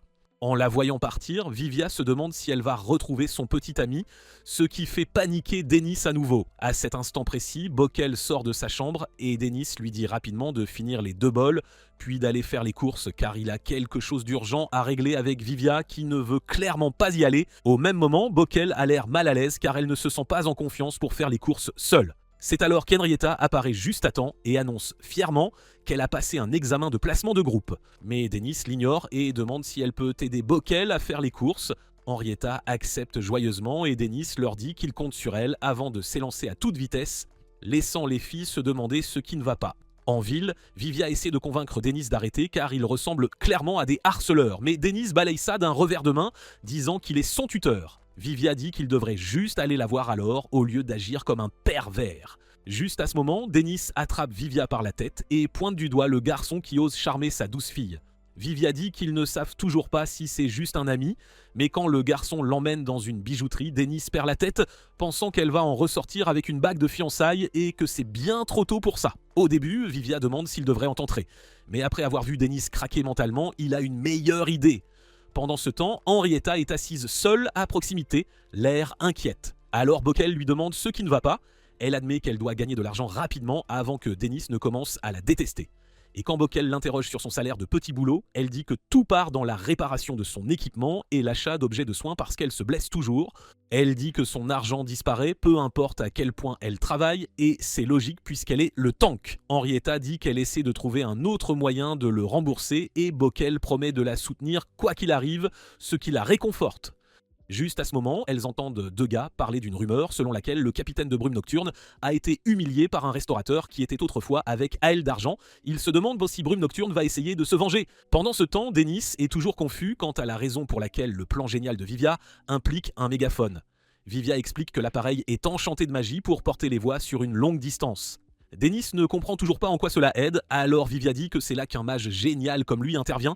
Après qu'il ait lancé le sort, la voix d'Heitlir se fait entendre. Dennis est vraiment impressionné. Mais Vivia admet qu'il n'est pas vraiment fier de faire ça, puis ils entendent Heitlir dire qu'elle aime ça, que c'est cool, et qu'elle le chérira pour toujours. Cela les stupéfie tous les deux, mais quand elle dit qu'elle est heureuse d'avoir, Dennis panique si fort qu'une vieille dame à proximité devient méfiante. À ce moment-là, un voleur utilise la magie du vent pour arracher le sac de la dame et s'enfuir. Dennis crie à l'aide, mais après avoir appris que le voleur n'a volé qu'un sac, il se tourne vers Vivia et demande un coup de pouce magique. Pendant ce temps, le voleur blond rit de la facilité, jusqu'à ce qu'il voit un homme effrayant sprinter avec un enfant sur les épaules, réduisant rapidement l'écart. Le voleur est stupéfait que quelqu'un puisse le suivre même en utilisant la magie du vent. Puis il réalise que Dennis n'en utilise pas du tout, tandis que Vivia demande si tous les membres d'Aile d'Argent sont aussi rapides, et Dennis répond qu'il est le plus rapide parce qu'il n'a jamais sauté le jour des jambes. Dans une impasse, le voleur utilise la magie du vent pour sauter sur le toit, tandis que Dennis l'escalade à la force des bras, et quand il demande à Vivia s'il a des sorts utiles, le garçon lance Paume pour le faire rebondir haut dans les airs comme un trampoline. Le voleur blond regarde avec horreur alors que Dennis saute en plein vol et le rattrape rapidement. Mais il lance une attaque surprise sur Dennis juste avant de l'atteindre et s'enfuit, se vantant qu'il ne se fera pas attraper facilement avec ce genre de magie. En entendant cela, Dennis dit à Vivia de descendre après leur atterrissage, et Vivia aperçoit les filles devant eux en train de descendre. Alors que le voleur les frôle, il sourit, pensant qu'il n'a plus qu'à les semer et à s'éclipser maintenant. Mais Henrietta arrive d'en haut et maîtrise rapidement le voleur arrogant. Après cela, Dennis la rattrape et lui tapote la tête pour le bon travail. Plus tard au restaurant, il dit aussi aux filles qu'Heitlir a un petit ami, mais Vivia clarifie qu'ils ne le savent pas encore avec certitude. Puis Henrietta lui demande en plaisantant s'il se sent seul ces jours-ci, et Bockel avoue qu'elle craint qu'il ne la bannisse. Dennis dit qu'il ne bannirait jamais quelqu'un qui apprécie sa cuisine comme elle, bien qu'il puisse changer d'avis plus tard. Juste après, Heitlir entre discrètement et va derrière le comptoir avec un regard intense alors qu'elle surprend Dennis avec une boîte. Quand il regarde à l'intérieur, il trouve un bracelet qu'Heitlir révèle qu'elle a économisé toutes ses allocations pour l'acheter. En entendant cela, Bockel rit qu'il s'était fait de fausses idées et Henrietta vend la mèche quand Heitlir demande ce que ça veut dire, ce qui lui vaut presque un bannissement permanent. Après ça, il l'essaie et le voir le porter fait sourire Heitlir. Pendant ce temps, le capitaine Vigo se rend au manoir pour rencontrer quelqu'un après un long moment. Le lendemain au restaurant, Dennis dit à Heitlir d'aller nettoyer dehors. Mais juste à ce moment, un client entre et il leur dit que les heures de déjeuner sont terminées. Cependant, le client se met à pleurer de joie au moment où il voit que Lady Heitlir est saine et sauve. Dennis n'a aucune idée de ce qui se passe, tandis qu'Henrietta suppose que le vieil homme est un étrange amant de bas étage et se prépare à le punir sur le champ. Mais le vieil homme explique qu'il est Stevens, le majordome en chef de Lady Heitlir Werkstatt. En entendant cela, Dennis et Henrietta deviennent tous deux curieux, tandis que les deux autres paniquent complètement. Voyant à quel point Dennis est ignorant, Vivia se demande s'ils vivent sous une roche, et Bockel explique que la maison Werkstatt est la plus grande et la plus prestigieuse famille de mages du royaume, laissant Dennis totalement stupéfait. Pendant ce temps, le majordome en larmes déclare qu'il est enfin temps pour la jeune dame de prendre sa revanche. Après s'être assis, Stevens marmonne qu'il est vraiment tragique qu'elle doive vivre dans un restaurant de province, ce qui donne envie à Dennis de le jeter à la rue. Mais Vivia lui dit d'au moins écouter le vieux. Puis, Stevens révèle qu'il est en fait l'ancien majordome en chef et que la cour royale lui a ordonné de ramener la jeune dame à la maison. Son histoire embrouille Dennis, alors Stevens continue en disant que le frère du défunt père d'Heitlir l'a chassée de la famille en prétendant qu'elle était une enfant illégitime. Cependant, maintenant qu'ils ont retrouvé le testament de son père qui stipule clairement qu'Heitlir est la véritable héritière et qu'elle héritera de tout son pouvoir et de sa fortune, la cour royale lui a donné la chance d'entendre son cas et c'est pourquoi Stevens la supplie de revenir, de mettre fin à la cruauté de son oncle Joseph et de reprendre sa place légitime en tant qu'héritière de la maison Werkstatt. Mais toute la pièce devient silencieuse quand Heitlir refuse instantanément d'y aller. Dennis lui demande ce qui ne va pas et elle dit qu'elle ne veut pas retourner à cette vie car les souvenirs douloureux de son passé se répètent dans son esprit. Tandis qu'elle serre Dennis encore plus fort, Stevens essaie de la dissuader de travailler dans un restaurant destiné aux paysans, ce qui rend Dennis furieux une seconde. Mais après y avoir réfléchi, il réalise que Stevens a raison. Il n'est qu'un humble chef alors qu'elle est pratiquement une princesse. Avec cela en tête, il demande doucement à Heitlir si elle ne veut vraiment pas y aller, et elle hoche timidement la tête. Pourtant, Dennis lui dit qu'elle ne peut pas ignorer quelque chose qui affectera sérieusement son avenir, car tôt ou tard, elle devra y faire face. Après avoir entendu cela, Heitlir accepte courageusement d'y aller si Dennis l'accompagne, ce qui le rend fier. Quelques heures plus tard, Vivia apparaît vêtue d'une élégante tenue à la Sherlock Holmes et demande avec enthousiasme à Dennis, qui est tout en costume, s'il peut les accompagner. Dennis accepte et les filles promettent de gérer les choses au restaurant.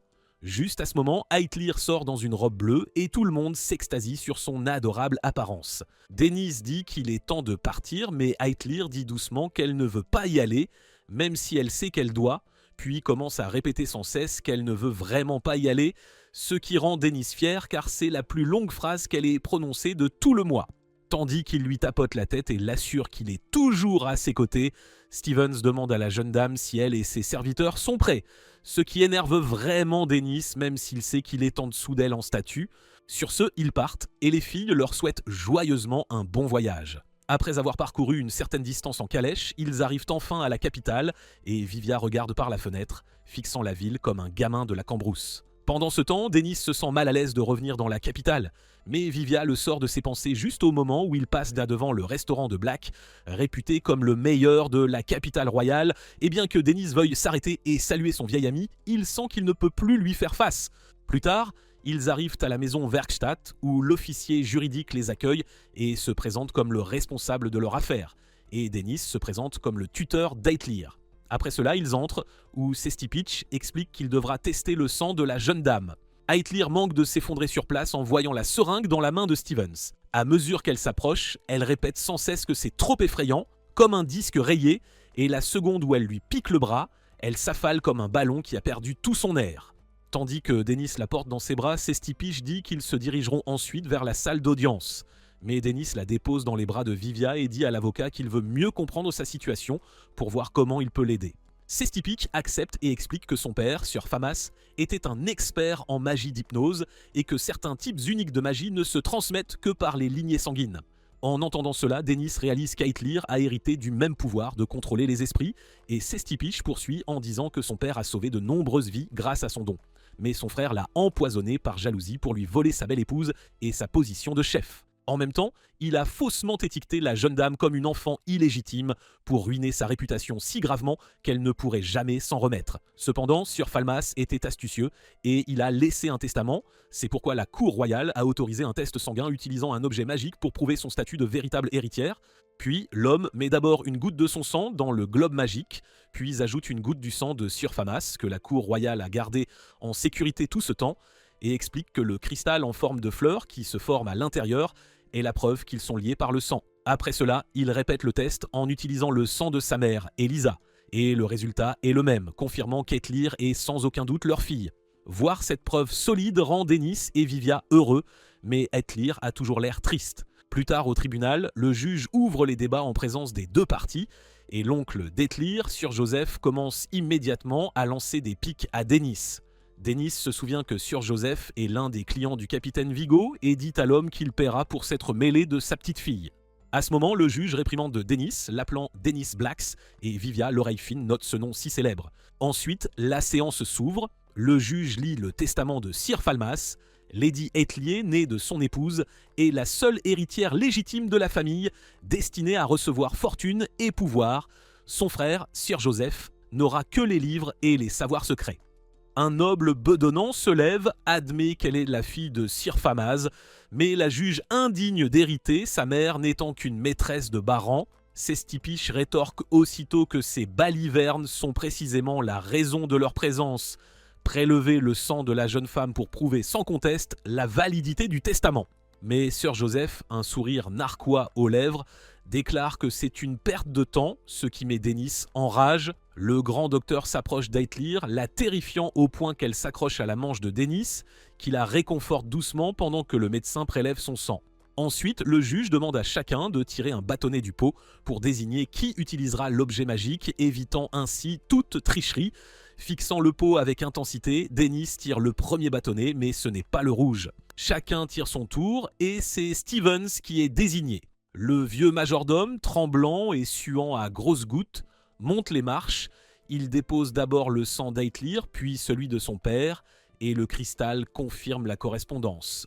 Denys pousse un soupir de soulagement. Mais quand Stevens ajoute le sang d'Elisa, la mère, le cristal ne se forme qu'une seconde avant de fondre en une pâte sombre. Tous sont stupéfaits. Sir Joseph, d'un air suffisant, dit qu'il l'avait prédit. Sestipiche, insistant sur une erreur, demande à refaire le test.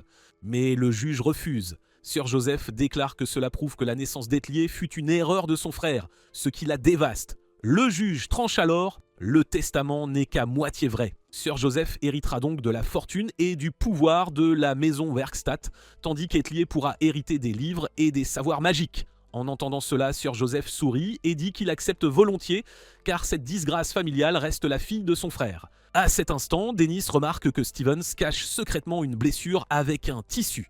Il claque la table, l'attrape par le col, révélant que le vieil homme a utilisé son propre sang pour truquer le test. Le majordome s'étouffe en avouant que Lord Joseph lui a promis de le rétablir chef majordome s'il faisait le sale boulot. Denys le punit alors avec sa magie de feu et le lâche. Voyant cela, le juge lui ordonne de cesser de bafouer la loi, mais Denys hurle que les vrais irrespectueux sont ces sales criminels qui ont truqué la loterie, falsifié le test sanguin et osé torturer une innocente après tout ce qu'elle a déjà enduré. Alors que les gardes déferlent, Denys s'enflamme et déclare qu'il réduira en cendres les imbéciles qui ont blessé Eithlir. Cela effraie même les gardes. Mais quand ils attaquent notés sur ordre de Sir Joseph, Denys leur propose de leur montrer l'enfer. Cependant, Vivia tente de l'arrêter, lui demandant qui prendra soin d'Eithlir s'il devient l'ennemi du royaume entier. En l'entendant, il se calme instantanément et pose les yeux sur son visage effrayé. Après l'audience, Sestipiche informe Denys que l'affaire est classée. Denys regrette d'avoir amené Eithlir, il les conduit ensuite à la bibliothèque pour qu'elle découvre les savoirs et les livres dont elle a hérité. À l'intérieur, il explique que c'était une bibliothèque mais que c'est désormais un débarras. Il pourrait y rester des choses précieuses. Denys enjambe une planche cassée et avertit Eithlir de faire attention juste avant qu'elle ne marche sur un cercle magique et ne tombe au sous-sol. Sous la surface, il découvre une pièce secrète remplie de montagnes de livres. Dès que Vivia et Sestipiche commencent à lire, ils réalisent que l'endroit recèle des tomes anciens et des grimoires si rares qu'ils sont pratiquement des trésors nationaux. Prenant 2 autres livres, il explique que l'histoire perdue de l'humanité est enfermée dans cette pièce secrète. Sestipish se demande alors à voix haute si son père n'avait pas prévu de donner ce véritable trésor à Aithlir dès le début, rédigeant le testament et prédisant que son frère Cupide tenterait de le lui voler. Dennis rit de l'ironie et demande à Aithlir ce qu'elle veut en faire. La petite championne répond qu'elle veut tout donner au restaurant. Le lendemain matin, Dennis en a marre d'attendre Vivia qui a fait la grasse matinée. Mais en sortant, il croise un homme qui l'oblige à s'arrêter car il a le même visage que lui. Son aura, cependant, est totalement différente. Dennis crie à Vivia de se dépêcher et l'homme devant lui dit que c'est un joli nom avant de laisser Vivia partir. À ce moment, une jeune fille nommée Fiorenzo s'approche de l'homme dans l'ombre, l'appelant Maître Heath et lui demande qui était ce garçon. Heath lui répond que c'était le compagnon d'un alter ego dont il lui avait déjà parlé.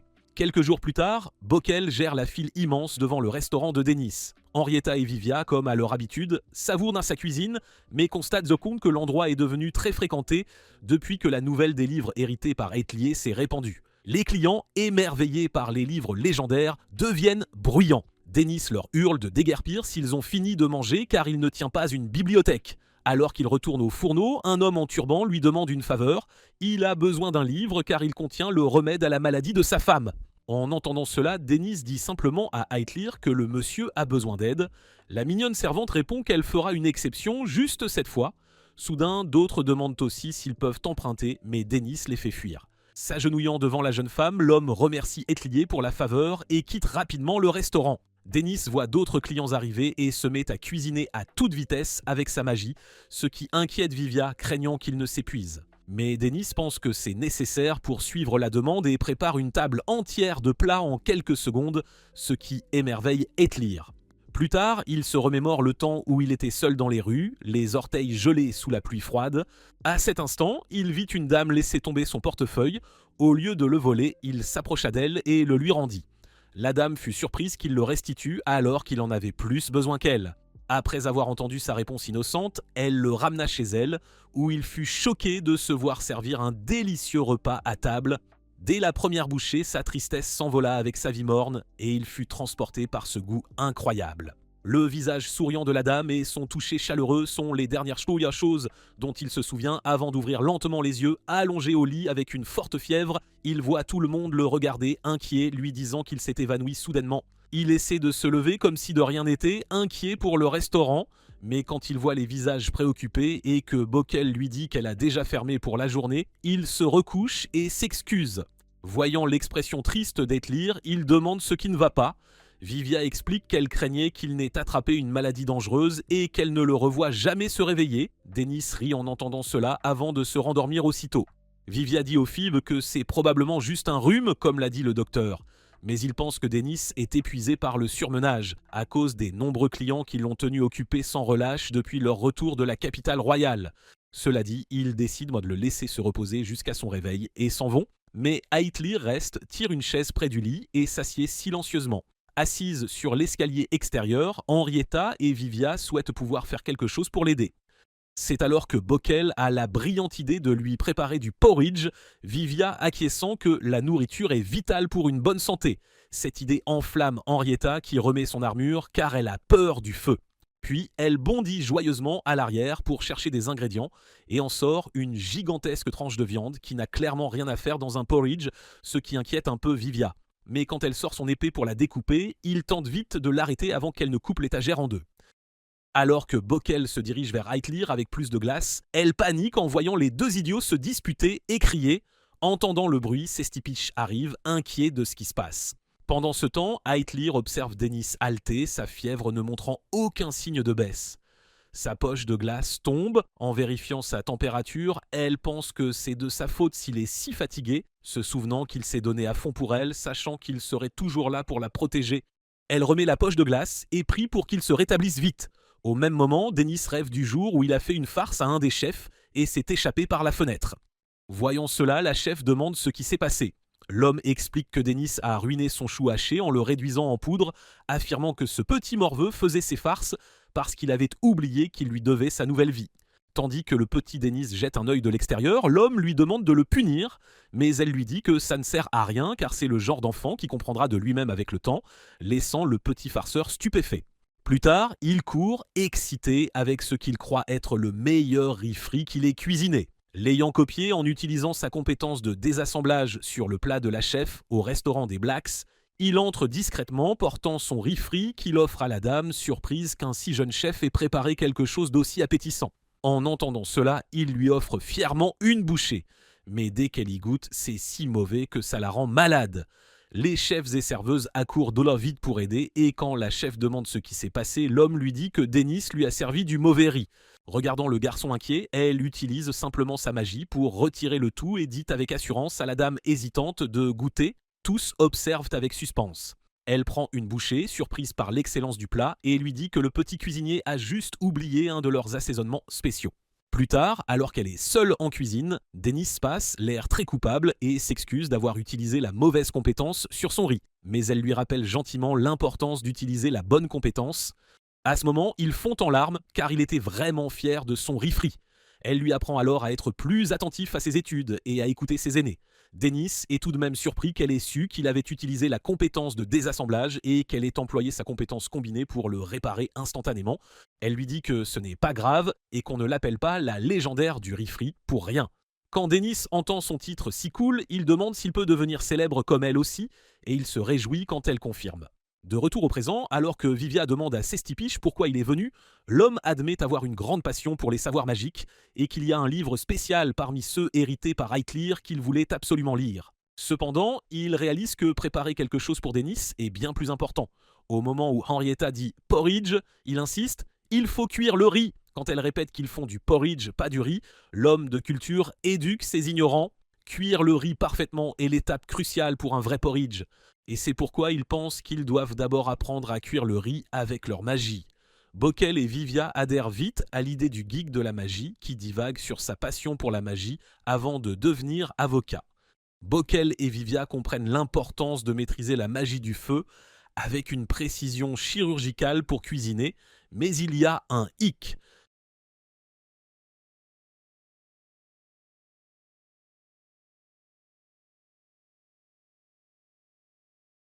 Le feu fantôme ne rend pas le riz croustillant, mais Henrietta rappelle aux fous qu'ils essaient de faire du porridge et que ce n'est pas censé être croustillant. Sestipiche n'est toujours pas convaincu et Bockel propose d'utiliser une combinaison de flamme normale et fantôme pour un résultat optimal. Mais Vivia soulève un autre problème étrange qui donne mal à la tête à Sestipiche. Tandis que les geeks de la magie continuent de théoriser la meilleure solution, Henrietta s'assied et boit du thé, pendant que Sestipiche élabore la technique ultime, utiliser les deux types de magie du feu avec un catalyseur. Et avant de passer à l'étape suivante, l'équipe magique est épuisée et décide de faire une pause. C'est alors que le gros Pulvo passe et Henrietta est ravie de voir qu'il a un cadeau pour Dennis. Mais le marchand véreux dit qu'il vend ses articles à moitié prix et Vivia n'est pas dupe de l'arnaque évidente. Cependant, Henrietta remarque qu'il y a un cuiseur à riz sur la liste, laissant Sestipiche sans voix. Pulvo explique que le cuiseur à riz magique fait un riz croustillant impeccable, mais Henrietta souligne qu'elle doit faire du porridge, donc les flammes magiques sont la seule solution. En entendant cela, le marchand en sueur sourit et dit qu'il a aussi un bon mode porridge et Henrietta demande si la magie du feu n'est pas nécessaire. Pulvo est aussi confus et demande pourquoi il prévoit de cuire le riz avant de faire le porridge, alors qu'il suffit de faire bouillir de l'eau et d'y jeter du riz, ce qui met l'équipe magique dans l'embarras. Après le départ de Pulvo et Sestipiche, les trois attendent que le cuiseur à riz magique fasse son travail quand Heitlir descend et leur dit que la fièvre de Dennis semble baisser. Henrietta est ravie car cela signifie qu'il pourra manger leur porridge. Mais quand Heitlir remarque qu'elles font un porridge d'amateur, elle dit qu'il faut aussi des œufs. Cela dit, la jeune femme casse les œufs comme une pro, sous le regard admiratif des trois autres.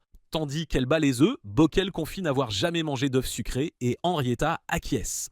Quand Vivia dit qu'il ne supporte pas les œufs sucrés, Henrietta est surprise et sa réaction rend Bockel curieuse de savoir si elle n'a vraiment aucune préférence alimentaire.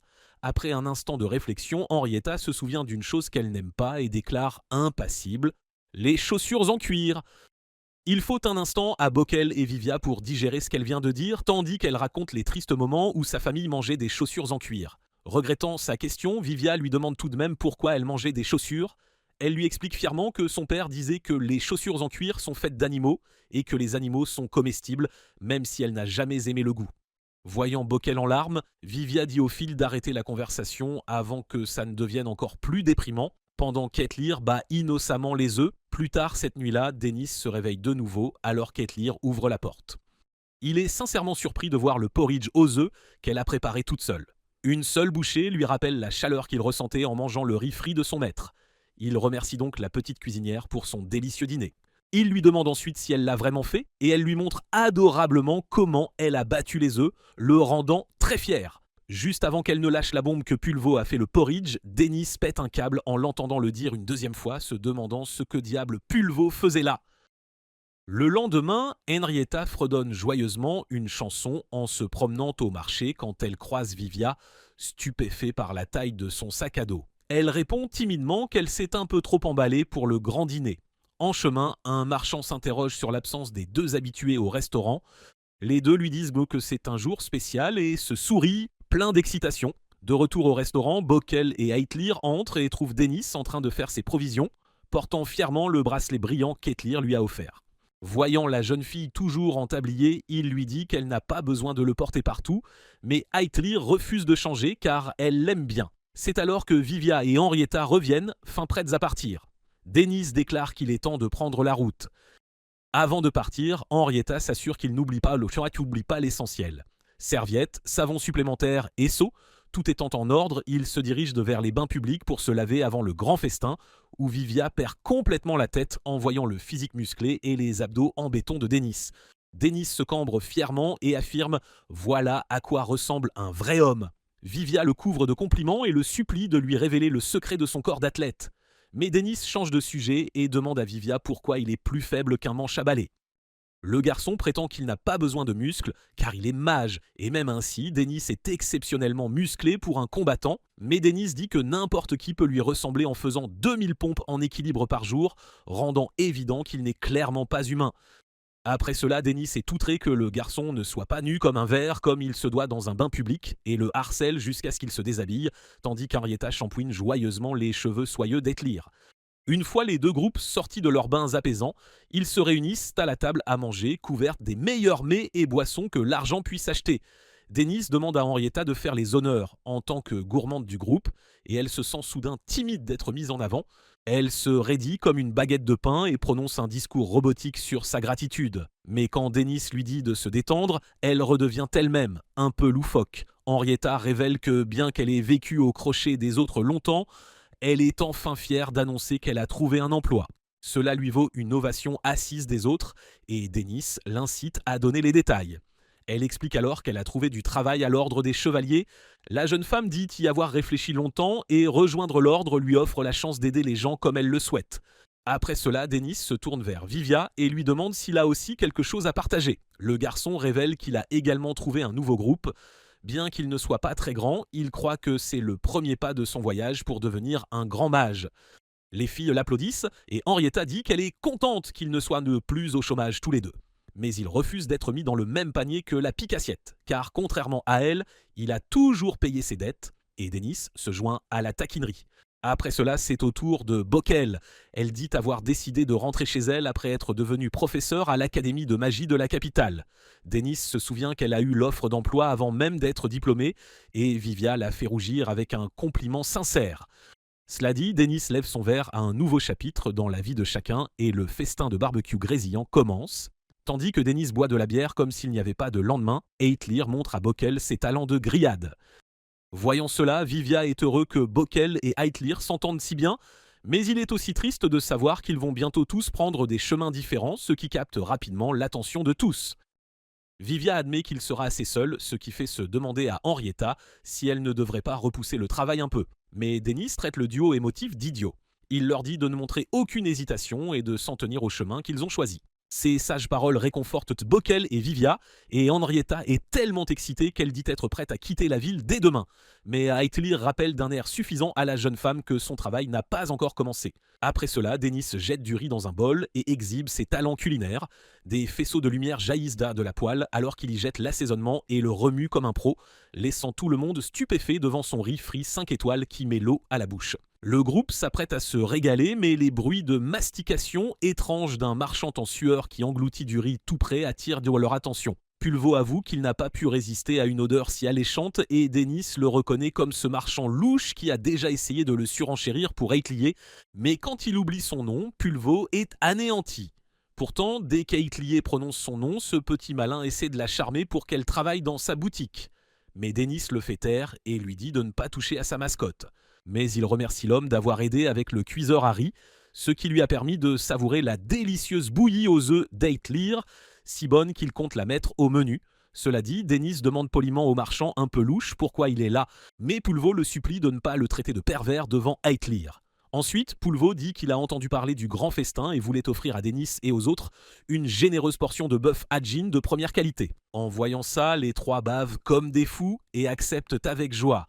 Une fois que Pulvo sort ses couteaux fétiches, ses filles lancent la viande en l'air et Dennis la découpe avec une précision chirurgicale en morceaux parfaits, prêts à griller. Alors que tout le monde est sidéré par le goût de la viande, Pulvo déprime car il voulait seulement régaler Eitlier avec sa viande. Voyant la mignonne nourrir Dennis, Pulvo brûle de jalousie et se met à pleurer, disant qu'il veut qu'elle le nourrisse aussi. Dennis lui demande de choisir et elle décide d'exaucer le souhait du grand gaillard, qui s'évanouit d'une hémorragie nasale après une seule bouchée. Une fois le dîner terminé, Vivia dit à Dennis qu'il voulait lui poser une question personnelle depuis longtemps et évoque comment le juge l'a appelé Dennis Blacks au tribunal, ce qui l'a fait se demander si Dennis avait des liens avec le restaurant Blacks. Dennis explique qu'il a hérité de ce nom de famille de la matriarche qu'il a adopté, mais il a cessé de l'utiliser après une dispute avec elle. En entendant parler de la dispute, Vivia devient curieuse, alors Dennis raconte que c'est arrivé quand il a atteint le niveau 99 et qu'il n'avait pas réalisé à l'époque qu'elle essayait juste de le garder humble. Vivia est choquée qu'une personne comme Dennis ait pu être arrogante, bien que cela ait du sens, car atteindre le niveau 99 à son jeune âge est un exploit. Dennis sourit et dit qu'il pensait atteindre le niveau 100 tout aussi facilement, alors il a quitté le restaurant Blacks pour faire ses preuves et montrer à la chef de quoi il était capable. Et peu après, il a fini au bataillon de l'Aile d'Argent où il est resté le plus longtemps. Même s'il le traitait bien, il n'a jamais atteint le niveau 100 au final. De retour en ville, les deux filles habituées sont excitées parce qu'elles vont manger ce soir-là. Mais quand elles arrivent au restaurant, elles lisent un avis disant qu'il est fermé pour affaires personnelles et leur excitation retombe aussitôt. Soudain, une paire de vauriens bouscule brutalement l'une des filles et quand son ami essaie d'intervenir, il la menace avec un couteau avant de s'en aller. Voyant qu'il cherche la bagarre, la fille blonde invoque un arc magique et tire une flèche là où ça fait mal, tandis que son ami utilise sa magie pour punir l'autre. Alors que les filles rient après leur avoir rendu justice, elles remarquent une foule bruyante rassemblée devant le restaurant à cause d'un incendie.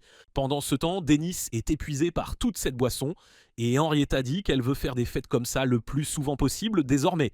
Mais l'ambiance devient sérieuse quand elle s'arrête soudainement après avoir aperçu un incendie au loin, juste à côté du restaurant. Dennis regarde, confus, tandis que Vivia se demande si c'est un feu de joie ou autre chose. Mais quand la vérité le frappe, il court aussi vite qu'il peut, priant pour que ce ne soit pas ce qu'il imagine, mais la réalité est cruelle. Tous se fichent d'horreur à la vue de l'endroit où tout a commencé, réduit en cendres. Tandis que Dennis ne sait plus quoi faire, les badauds crient pour que quiconque ayant de la magie de l'eau vienne aider, et quand Bockel lui demande ce qu'il devrait main de faire, il se ressaisit. À ce moment-là, le duo habituel révèle que les deux hommes ligotés étaient derrière l'incendie et Vivia les reconnaît instantanément comme des membres du groupe Brume Nocturne. Les voyous hurlent que Dennis l'a bien mérité parce qu'il s'est pris pour le nombril du monde et l'autre terrifie tout le monde en criant que le bataillon d'argent, la maison Werkstatt et le groupe Brume Nocturne le détestent tous et veulent le détruire. Dennis sent la terre se dérober sous ses pieds quand ils disent que maintenant que lui et ses amis souffriront jusqu'à leur dernier jour. Une fois l'incendie maîtrisé, il entre dans le bâtiment en ruine, se souvenant à quoi ressemblait le restaurant douillet de ses rêves avant le feu. Soudain, les pleurs d'Henrietta brisent le lourd silence tandis que Vivia pense que c'est sa faute car Dennis s'est fait des ennemis en les aidant. Backel se sent aussi coupable puisque la troupe Brume Nocturne l'a attaqué à cause d'elle, mais Dennis leur assure qu'ils n'ont rien fait de mal. Au contraire, il est choqué que le bataillon d'argent soit impliqué et suppose que l'oncle Joseph d'Etlir a probablement donné l'ordre au capitaine Vigo, qui a ensuite utilisé la troupe Brume Nocturne pour faire son sale boulot. Il réalise qu'il est devenu trop arrogant et s'est fait plus d'ennemis qu'il ne peut en gérer, mais Vivia insiste qu'il n'a rien fait de mal et qu'il devrait riposter contre tous ceux qui l'ont embêté comme il le fait toujours. Dennis le coupe, disant qu'il peut simplement ouvrir un autre restaurant. À ce stade, il est fatigué et se sent reconnaissant que personne n'ait été blessé. Le voir abandonné rend les filles folles, mais il dit que la vengeance n'est pas aussi simple qu'elles le pensent. Bien qu'il soit fort seul, les nobles du royaume et le parti dominant ont assez de main-d'œuvre pour l'écraser, alors il force un sourire et leur dit à tous de rentrer chez eux pour la nuit. Alors qu'il s'éloigne en silence, Vivia demande où est passé le fougueux Dennis, prêt à affronter tout le royaume pour Eithlir, et Dennis répond que sa tête est beaucoup plus froide maintenant. Après cela, il vérifie le coffre-fort qui contient toujours l'argent et Eithlir lui demande s'il est vraiment d'accord avec sa décision. Il dit que ça va car s'il riposte, ses ennemis ne feront que devenir plus féroces et il pourrait finir par perdre quelqu'un si les choses tournent mal. Alors il est satisfait de s'en sortir tant qu'il le peut. Dehors, une bande de voyous encercle Vivia et les file de tous les côtés. Pendant ce temps, Eithlir demande gentiment à Dennis si elle peut toujours rester avec lui. Mais Dennis lui dit de ne pas être si formel puisque Joseph ne l'a puni que pour son manque de respect au tribunal. Il s'excuse aussi car les livres qu'elle a hérités de son père ont maintenant disparu dans l'incendie. Eithlir répond que ça lui va. Mais la seule chose qu'elle ne supporte pas, c'est de voir Dennis avec un visage triste. Après ça, elle lui fait un check et il promet de revenir lui rendre visite une fois que les choses se seront calmées. Dehors, Vivia et les filles sont confuses de voir toutes les personnes rassemblées et quand Dennis sort avec Eithlir, tout le monde le regarde avec un air grave. Bockel dit qu'ils ne le laisseront pas s'éclipser dans l'obscurité et Henrietta le traite de lâche fini. Quand il leur demande la raison, Vivia explique que Dennis est le genre de personne qui ne supporte pas de voir les autres souffrir, mais quand c'est son tour, il ne se soucie pas d'être blessé lui-même. Le garçon lui demande s'il ne comprend toujours pas pourquoi ils sont rassemblés pour lui au milieu de la nuit. Les trois crient que tout le monde tient à lui, alors quand il est triste ou blessé, ils se sentent tristes et blessés aussi. Vivier lui rappelle qu'ils sont tous des parias, tout comme lui, alors ils sont prêts à être rejetés à nouveau le moment venu. Mais il dit que ce n'est pas le moment, car beaucoup de gens veulent qu'il reste, et ils sont prêts à tout faire pour le garder en ville. Les filles disent qu'il est à sa place ici, et personne ne peut le virer tant qu'elles sont à ses côtés, et au moment où il s'y attend le moins, Paul Vaux apparaît aussi, disant que personne n'ose faire du mal à son Eithlier et s'en tirer comme ça. Les deux dames habituelles se joignent aussi, et les hommes en armure verte, dont il ne se souvient absolument pas, viennent aussi montrer leur soutien. Les filles disent à Dennis qu'il est temps d'arrêter de jouer les durs et de se battre avec elle, et Vivia l'exhorte à s'accrocher fermement à ce qu'il chérit le plus. En voyant tout cela, Dennis se sent un peu bête car c'est lui qui disait toujours aux autres de s'accrocher à ce qui est précieux, et maintenant il reçoit ses propres mots en pleine face juste au moment où il était sur le point d'abandonner son rêve. À ce moment-là, Eithlier tire sur sa chemise, et quand il voit le regard dans ses yeux, il lâche le sac et se prépare à tenter le coup. Tout le monde applaudit en le voyant remotivé et il dit qu'il ne veut pas être considéré comme un lâche après tout. Cela embarrasse Henrietta et elle n'a dit ça que pour le motiver avant de changer rapidement de sujet pour décider d'un nom pour leur équipe. Bockel est d'accord que ça les fera paraître officiels, alors Eithlir suggère de l'appeler le restaurant des parias. Dennis trouve le nom un peu rude, mais il leur va plutôt bien. Et sur ce, Vivia demande au leader du restaurant des parias de faire un discours. Alors Dennis déclare que son équipe et les habitants de la ville écraseront leurs ennemis et qu'ils iront aussi loin que nécessaire pour que justice soit rendue aux scélérats qui ont brûlé ses rêves. Après ça, Vivia lui demande quel est exactement son plan et ça déstabilise Dennis. Juste à ce moment-là, Katie l'appelle par son nom mais elle réalise qu'il est trop tard. Elle le tire à part pour s'excuser au nom de tout le groupe mais il lui dit que ce n'était pas sa faute. Quelques heures plus tôt, Cathy lui raconte comment le capitaine Vigo a demandé à un homme encapuchonné s'il avait informé la troupe brume nocturne du plan, et l'homme a demandé s'il était sûr de l'idée de brûler le restaurant. Vigo a clairement dit qu'il n'avait informé que ce groupe de la situation et que c'était entièrement leur choix de la façon dont ils menaient à bien la tâche. Et quand l'homme a essayé de discuter, le capitaine lui a demandé s'il avait un problème. C'est là que Katie a couru aussi vite qu'elle le pouvait pour le prévenir avant que ça n'arrive. Dennis lui dit de ne pas s'en faire et lui demande plutôt quels sont les prochains plans de Vigo, car il doit l'arrêter. En entendant cela, Katie dit qu'elle est aussi fautive d'avoir laissé Vigo faire des siennes et s'incline en s'excusant car elle est toujours la vice-capitaine du bataillon de l'aile d'argent et elle ne peut pas l'aider dans le plan contre son propre groupe. Elle s'éloigne après ça et Dennis dit qu'il en demandait trop car elle est aussi une des victimes de Vigo. En entendant cela, Katie dit qu'elle était justement sur le point de se parler à elle-même et lui confie un secret.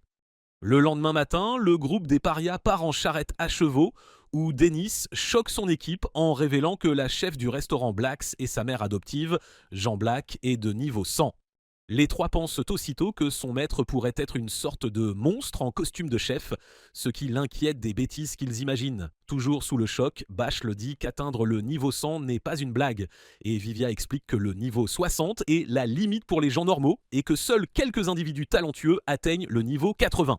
Très peu atteignent le niveau 90, même après s'être entraînés toute leur vie, et ceux qui atteignent le niveau 100 entrent littéralement dans les livres d'histoire. Le garçon lui demande s'il comprend seulement ça, et Dennis dit que ce qu'il ne comprend pas, c'est pourquoi il est si excité. Vivia poursuit en disant que le meilleur d'être niveau 100, c'est que ça place son maître dans la même ligue que les rois, et répète s'il comprend l'ampleur de la chose. Dennis est surpris de voir le garçon de si bonne humeur après si longtemps, et lui dit de se calmer. Car bien qu'il soit d'accord avec ce qui a été dit, sa maîtresse n'a atteint son niveau que grâce à ses compétences culinaires. C'est pourquoi elle est bien plus faible au combat que lui, mais même ainsi, il est sûr que personne n'est meilleur qu'elle en cuisine. Et elle a d'innombrables relations avec des personnes puissantes dans la capitale, et c'est pourquoi il n'y a personne de mieux qu'elle vers qui il peut se tourner pour obtenir de l'aide. Cependant, Vivia se demande si elle les aidera vraiment, et Bockel espère qu'elle ne leur claquera pas la porte au nez, et Dennis confirme que cela pourrait bien arriver. En ville, tout le monde porte des robes blanches pour garder son identité secrète et suit le plan que Dennis leur a donné pendant qu'il rencontre la personne spéciale. Vivia se dirige vers un salon de coiffure où il demande poliment à la dame si elle peut lui rendre un service et la dame, enchantée par son charme, accepte avec joie. Et quand Vivia lui offre un sourire, son visage devient rouge comme une soupe de tomates bien chaude. D'autre part, Bockel répète à son équipe que la mission est de prendre contact avec chaque mage et sage célèbre de la capitale royale, mais les filles magiciennes se demandent si leurs cibles sont même prêtes à écouter des inconnus comme elles. Backel leur assure qu'elles le feront si les filles parlent comme elles l'ont prévu et les motivent. Pendant ce temps, Henrietta rend visite à Sestipitch et le met au courant de la situation tragique. Elle lui demande s'ils ne peuvent pas se battre légalement, puisqu'ils ont déjà les coupables en garde à vue. Mais l'avocat précise que même s'ils le font, le groupe de l'Aile d'Argent et les nobles impliqués continueront à compliquer les choses, même si le capitaine de Brume Nocturne est mis en prison. Cependant, Henrietta s'attendait à cette réponse et dit à l'avocat que son équipe a déjà un plan, ce qui le rend très intéressé à l'écouter. Ailleurs, non loin, un groupe de travailleurs décharge lentement des boîtes de charrettes, mais Pulvo dit aux gars qu'ils n'auront pas fini avant le coucher du soleil s'ils continuent comme ça, et leur ordonne d'y mettre un peu d'énergie. En entendant cela, deux de ces hommes se souviennent de la rumeur selon laquelle le patron, un peu flippant, crie sur ces hommes et les fait travailler si dur qu'un jour ils se transforment en marchands avec des compétences commerciales aiguisées et une personnalité étrange, tout comme lui. Polvo fait fuir les paresseux et remarque ensuite Eitlir fixant l'une de ses boîtes. Quand il lui demande ce qui a attiré son intérêt, elle l'interroge sur l'objet à la forme bizarre. Alors il explique que c'est un appareil qui amplifie la voix de l'utilisateur. Il est triste que ce soit cassé car il en a vraiment besoin pour tenir ses hommes au pas. Soudain, l'homme au turban reconnaît Eitlir comme la fille qui lui a prêté le grimoire à l'époque où il avait demandé à Dennis s'il pouvait l'emprunter car il contenait un traitement pour l'état de sa femme. Il lui rend le livre et la remercie car sa femme a survécu grâce à lui. Eitlir rougit en entendant cela et quand l'homme demande s'il peut lui rendre l'appareil, il remarque les hommes de Pulvo transportant de lourdes boîtes à l'arrière. L'homme dit qu'il est un mage bien connu et qu'il s'y connaît beaucoup en magie du vent avancé. Pulvo l'accueille joyeusement dans l'équipe. Après cela, l'équipe des parias et compagnie continue de se connecter avec autant de personnes que possible en ville et Dennis arrive aussi devant le restaurant Blacks. Il s'approche de la poignée mais hésite un instant, se remémorant le moment où il lui avait dit grossièrement qu'elle n'avait plus rien à lui apprendre et avait franchi la même porte devant laquelle il se trouve maintenant. Même ainsi, il l'ouvre et le personnel lui dit qu'ils sont encore en train de tout préparer, mais leur mâchoire tombe quand ils reconnaissent son visage. Dennis essaie de rester discret, mais la serveuse crie que le chef Dennis est de retour et il ne faut pas longtemps avant que chaque chef et serveur du restaurant ne se rassemblent pour lui demander comment il va. Un chef senior est vraiment content de le voir, mais Dennis lui fait savoir qu'il est venu voir sa maîtresse. Ensuite, il entend Esmak lui souhaiter la bienvenue et il lui demande si elle a pourvu son poste. Mais elle secoue la tête et dit qu'elle n'est qu'une usurpatrice car elle ne pourra jamais vraiment prendre sa place. Après ça, elle le conduit à la chef et le raccompagne à l'entrée de la cuisine. Voyant sa maîtresse après si longtemps, il entre timidement et lui demande comment elle va. Après une courte pause, elle fait semblant d'être surprise et l'appelle l'idiot du riz-frit, ce qui donne à Dennis l'impression d'être de retour à la maison. Quand il lui demande pourquoi elle lui sourit silencieusement, elle dit qu'il a l'air bien mieux que quand il est parti et demande à Dennis s'il a trouvé sa réponse. Il admet à regret qu'elle a peut-être raison à son sujet, n'ayant jamais atteint le niveau 100 après tout ce qu'il a vécu durant son voyage. Puis Jean lui demande ce qui ne va pas car elle sait déjà qu'il n'est pas revenu sans raison. Et Dennis lui dit qu'il a appris par un ami du groupe de l'Aile d'Argent que toutes les grosses têtes de la capitale se réuniront pour un énorme banquet. Ensuite, Katie a dit que le juge de la cour royale, Joseph de la maison Werkstad, le capitaine Hopper de la troupe Brume Nocturne et enfin le capitaine Vigo du bataillon de l'Aile d'Argent seraient tous à cette fête. Après ça, elle a dit à Dennis qu'elle espérait qu'il avait compris et lui a laissé le reste, après quoi les deux ont pris des chemins séparés. Sa maîtresse reconnaît instantanément que c'était une liste de noms des plus grands fauteurs de troubles, et Dennis lui dit que même s'il ne sait pas ce qu'il manigance, il sait qu'il n'y a pas de meilleur moment pour frapper que lorsqu'ils sont tous réunis dans une même pièce. Jean lui demande ce qu'il veut qu'elle fasse, et tout ce qu'il demande, c'est la date et le lieu du grand dîner. Puisque ça devrait être un jeu d'enfant pour la chef de renommée mondiale avec ses relations haut placées. En entendant cela, Jean s'interroge sur ses plans car elle ne peut pas le laisser gâcher un dîner, étant elle-même chef. Tandis qu'il serre fort le bracelet qui représente ce qui est important pour lui, il déclare qu'il doit faire la pire chose qu'un cuisinier puisse faire. Jean n'arrive pas à croire que la première chose qu'elle entend de son fils adoptif, après si longtemps, soit quelque chose d'aussi scandaleux, et Dennis jure qu'il n'avait pas vraiment prévu ça non plus. Ensuite, elle explique qu'elle a toujours pensé qu'il était le genre de garçon qui se motivait à fond quand il s'agissait d'aider les autres, mais qui abandonnait dès qu'il rencontrait des problèmes lui-même. Alors, elle lui demande ce qui l'a poussé à prendre des mesures aussi drastiques maintenant. En entendant cela, les mots d'Henrietta, Vivia, Bakel et de tous les autres en ville lui traversent l'esprit et Dennis dit à sa maîtresse qu'il fait tout cela pour le bien des gens qui aiment sa cuisine et son restaurant de rêve. Cela fait sourire Jean et elle admet qu'il a quand même appris quelques trucs durant son voyage. Mais Dennis répond qu'il a encore un long chemin à parcourir. Cela dit, la chef accepte de lui donner ce qu'il cherche seulement s'il écoute attentivement et lui rappelle que si elle lui a enseigné tout ce dont il avait besoin pour survivre dans le monde et toutes ses techniques de cuisine, il y a encore une chose qu'elle ne lui a jamais dite de tout ce temps. En entendant cela, Dennis demande curieusement ce que c'est et elle révèle que c'est le secret pour atteindre le niveau 100. Après ça, Dennis sort et se gratte la tête, un peu gêné car ce secret lui aurait rendu la vie bien plus facile. Plus tard cette nuit-là, S-Mac lui remet les informations sur la réunion que sa maîtresse lui a envoyée. Et sur ce, il dit à la bande qu'il est temps de passer à l'action. De retour au QG de l'Aile d'Argent, Katie demande au capitaine Vigo où il va, et il répond qu'il a des affaires de capitaine très sérieuses.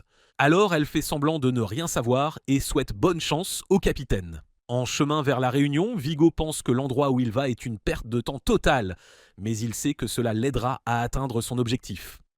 Puis il se remémore le passé quand il était un jeune garçon fauché qui travaillait dur chaque jour dans les fermes et le seul avec lui à l'époque était son frère malade. Une paire de fermiers des environs a eu pitié des garçons qui avaient perdu leur père à cause d'une maladie, tandis que leur mère les avait abandonnés pour épouser un autre homme. Après le travail, la gentille dame propriétaire de la ferme a remercié Vigo pour ses efforts avec un panier de fruits, sachant qu'il gagnait si peu qu'il devait donner la majeure partie de sa nourriture à son frère. Remarquant que sa houe était vieille et usée, elle lui a même proposé de lui en acheter une nouvelle. Après son départ, Vigo s'est avoué qu'il était content d'avoir son frère malade, puis il a souri comme un scélérat, car il était bien trop facile de tromper les riches pour qu'ils soient généreux. Plus tard ce jour-là, le fils de la dame avait du mal à retenir son chien, Noah, qui aboyait furieusement sur Vigo comme toujours. La dame se demandait à voix haute pourquoi il n'aboyait qu'après Vigo, et cette question lui tapait sérieusement sur les nerfs, alors il a pété un câble et a battu le chien à mort. La mère et le fils furent totalement horrifiés en découvrant le corps dès le lendemain matin. Vigo observe silencieusement le garçon en pleurs de loin et se souvient comment son petit frère avait tenté de l'arrêter, mais il s'est mis en colère que ce sale cabot mangeait mieux qu'eux et lui porta le coup fatal. Son petit frère resta silencieux, même s'il voulait pleurer. C'est alors que le majordome arriva en courant et dit à la dame qu'il avait trouvé une houe ensanglantée dans l'incinérateur. Elle demanda, inquiète, à Vigo s'il l'avait utilisée, et le garçon mentit en disant l'avoir oublié là, feignant le choc que quelqu'un l'ait utilisé pour un meurtre. Cependant, le majordome remarqua une petite tache de sang sur la chemise de son frère. Alors que le vieil homme saisissait le bras de son petit frère et l'accusait du crime, Vigo lui donna un coup de pied violent dans le dos et avoua que c'était lui qui l'avait fait en fait. En entendant cela, la dame décida qu'il devait être puni Et plus tard cette nuit-là, tandis que son frère l'attendait au lit, Vigo rentra enfin le dos couvert de cicatrices. Voyant la réaction de son frère face aux blessures, Vigo devint frustré et dès le lendemain, il incendia tout le manoir, tandis que tous les résidents regardaient, choqués, de l'extérieur.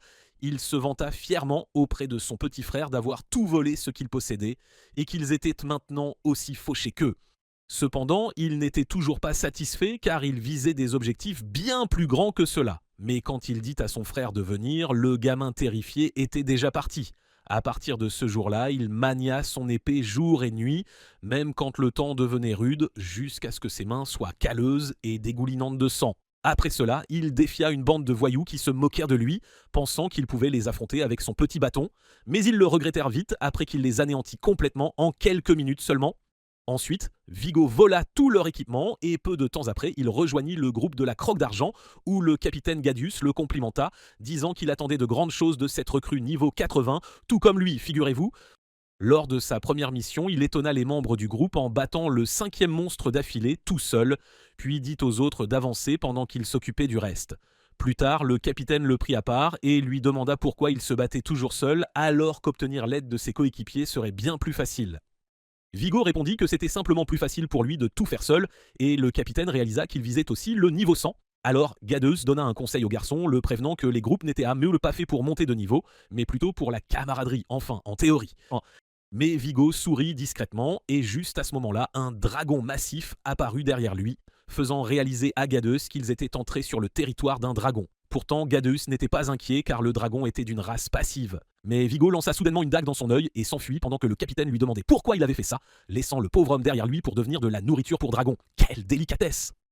De retour au QG de la Croque d'Argent, les membres du groupe ne pouvaient ne pas croire que leur capitaine était mort à cause d'un simple dragon des cavernes et dirent à Vigo qu'il devrait prendre la relève en tant que prochain capitaine puisqu'il était le plus fort d'entre eux exactement comme il l'avait prévu, le petit malin. Vigo accepta volontiers et sous son commandement, de nombreux aventuriers commencèrent à partir car il utilisait son nouveau statut pour établir des contacts et faire le sale boulot pour les nobles.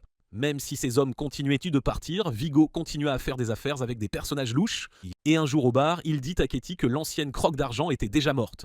Alors, il la renommerait le bataillon de l'aile d'argent pour lequel il recrutait la nouvelle génération qui dirigerait le pays. C'est pourquoi il lui demanda de le rejoindre pour devenir les plus forts, et Katie aima l'idée. De retour au présent, une voix tire Vigo de ses pensées et il entre dans un manoir où la réunion était prévue. À l'intérieur, il frappe à la porte de la pièce où Sir Joseph l'attend. Mais la première chose qu'il fait est de fermer le rideau pour s'assurer que personne ne les voit ensemble. Joseph lui rappelle qu'il a déjà réservé tout l'hôtel à sa demande, mais Vigo répond qu'il aime être minutieux, voire un peu paranoïaque.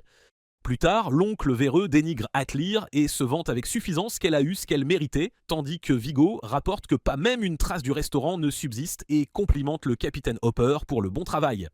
Hopper répond que c'était un plaisir de se venger de Dennis, et Vigo l'assure qu'il n'a rien à craindre même s'il est arrêté car le juge en chef de la cour royale est un de leurs chers amis. Le salaud barbu rit, pensant qu'ils sont une équipe invincible des personnes les plus puissantes de leur domaine, mais Joseph rit plus fort et le corrige, disant qu'ils sont bien plus que ça, car ils comptent diriger tout le royaume depuis l'ombre très bientôt. Il affirme que tout le monde, même la famille royale de Kingland, sera forcé de lui obéir et dit qu'il doit tout cela à Dennis, qui a réuni l'équipe des 4 méchants, alors que les hommes portent un toast, un serveur entre soudainement et rend Vigo furieux parce qu'il est entré sans permission, mais le gracieux Sir Joseph lui dit de se calmer et d'écouter ce que le garçon a à dire. Le garçon explique que le chef a oublié de servir un dernier plat, alors l'homme lui permet de le laisser après l'avoir servi, mais les 4 hommes regardent avec suspense quand ils voient une lumière aveuglante sous le couvercle qui s'avère n'être rien de plus qu'un simple riz-frit. Quelle déception! Voyant cela, ils sont déçus, et après que le serveur explique que c'est la spécialité du chef, Vigo lui dit de dégager. Mais Sir Joseph dit au garçon d'attendre alors qu'il engloutit cuillère après cuillère de ce riz outrageusement bon et dit que c'est juste trop bon, un vrai délice. Voyant cela, Vigo avertit le noble de surveiller ses manières, mais Joseph insiste pour qu'il le goûte lui-même, disant qu'il ne pourrait jamais croire qu'un plat fait pour les paysans puisse être aussi bon. C'est une hérésie culinaire! En entendant cela, Hopper et le juge royal prennent une bouchée aussi, et ils sont tellement choqués que Sir Joseph ordonne immédiatement au serveur de dire au chef d'en faire plus, offrant même de donner à l'homme l'honneur de travailler directement sous lui. Un vrai coup de foudre culinaire. Après le départ du garçon, Vigo est dégoûté par ce porc qui se prend pour un grand homme. Même s'il n'a aucune formation en magie ou en manière, il pense que Hopper est tout aussi stupide et que le juge n'est rien d'autre qu'une ordure. Utilisant sa position à des fins personnelles, il sourit en s'imaginant les utiliser tous comme des tremplins, puis les punir brutalement en public pour devenir le héros qui a sauvé la nation d'une bande de criminels corrompus. Cela lui vaudra un titre officiel et fera de lui un noble puissant, lui permettant de s'élever davantage et un jour de prendre le contrôle du royaume, peut-être même du royaume voisin, comme son rêve de toujours. Après cela, il prend enfin une bouchée sur l'insistance de Joseph, et juste au moment où il réalise qu'il l'a déjà goûté, la porte s'ouvre en grand, et le chef nommé Riz Frites Légendaire, qui a été convoqué par Sir Joseph, entre.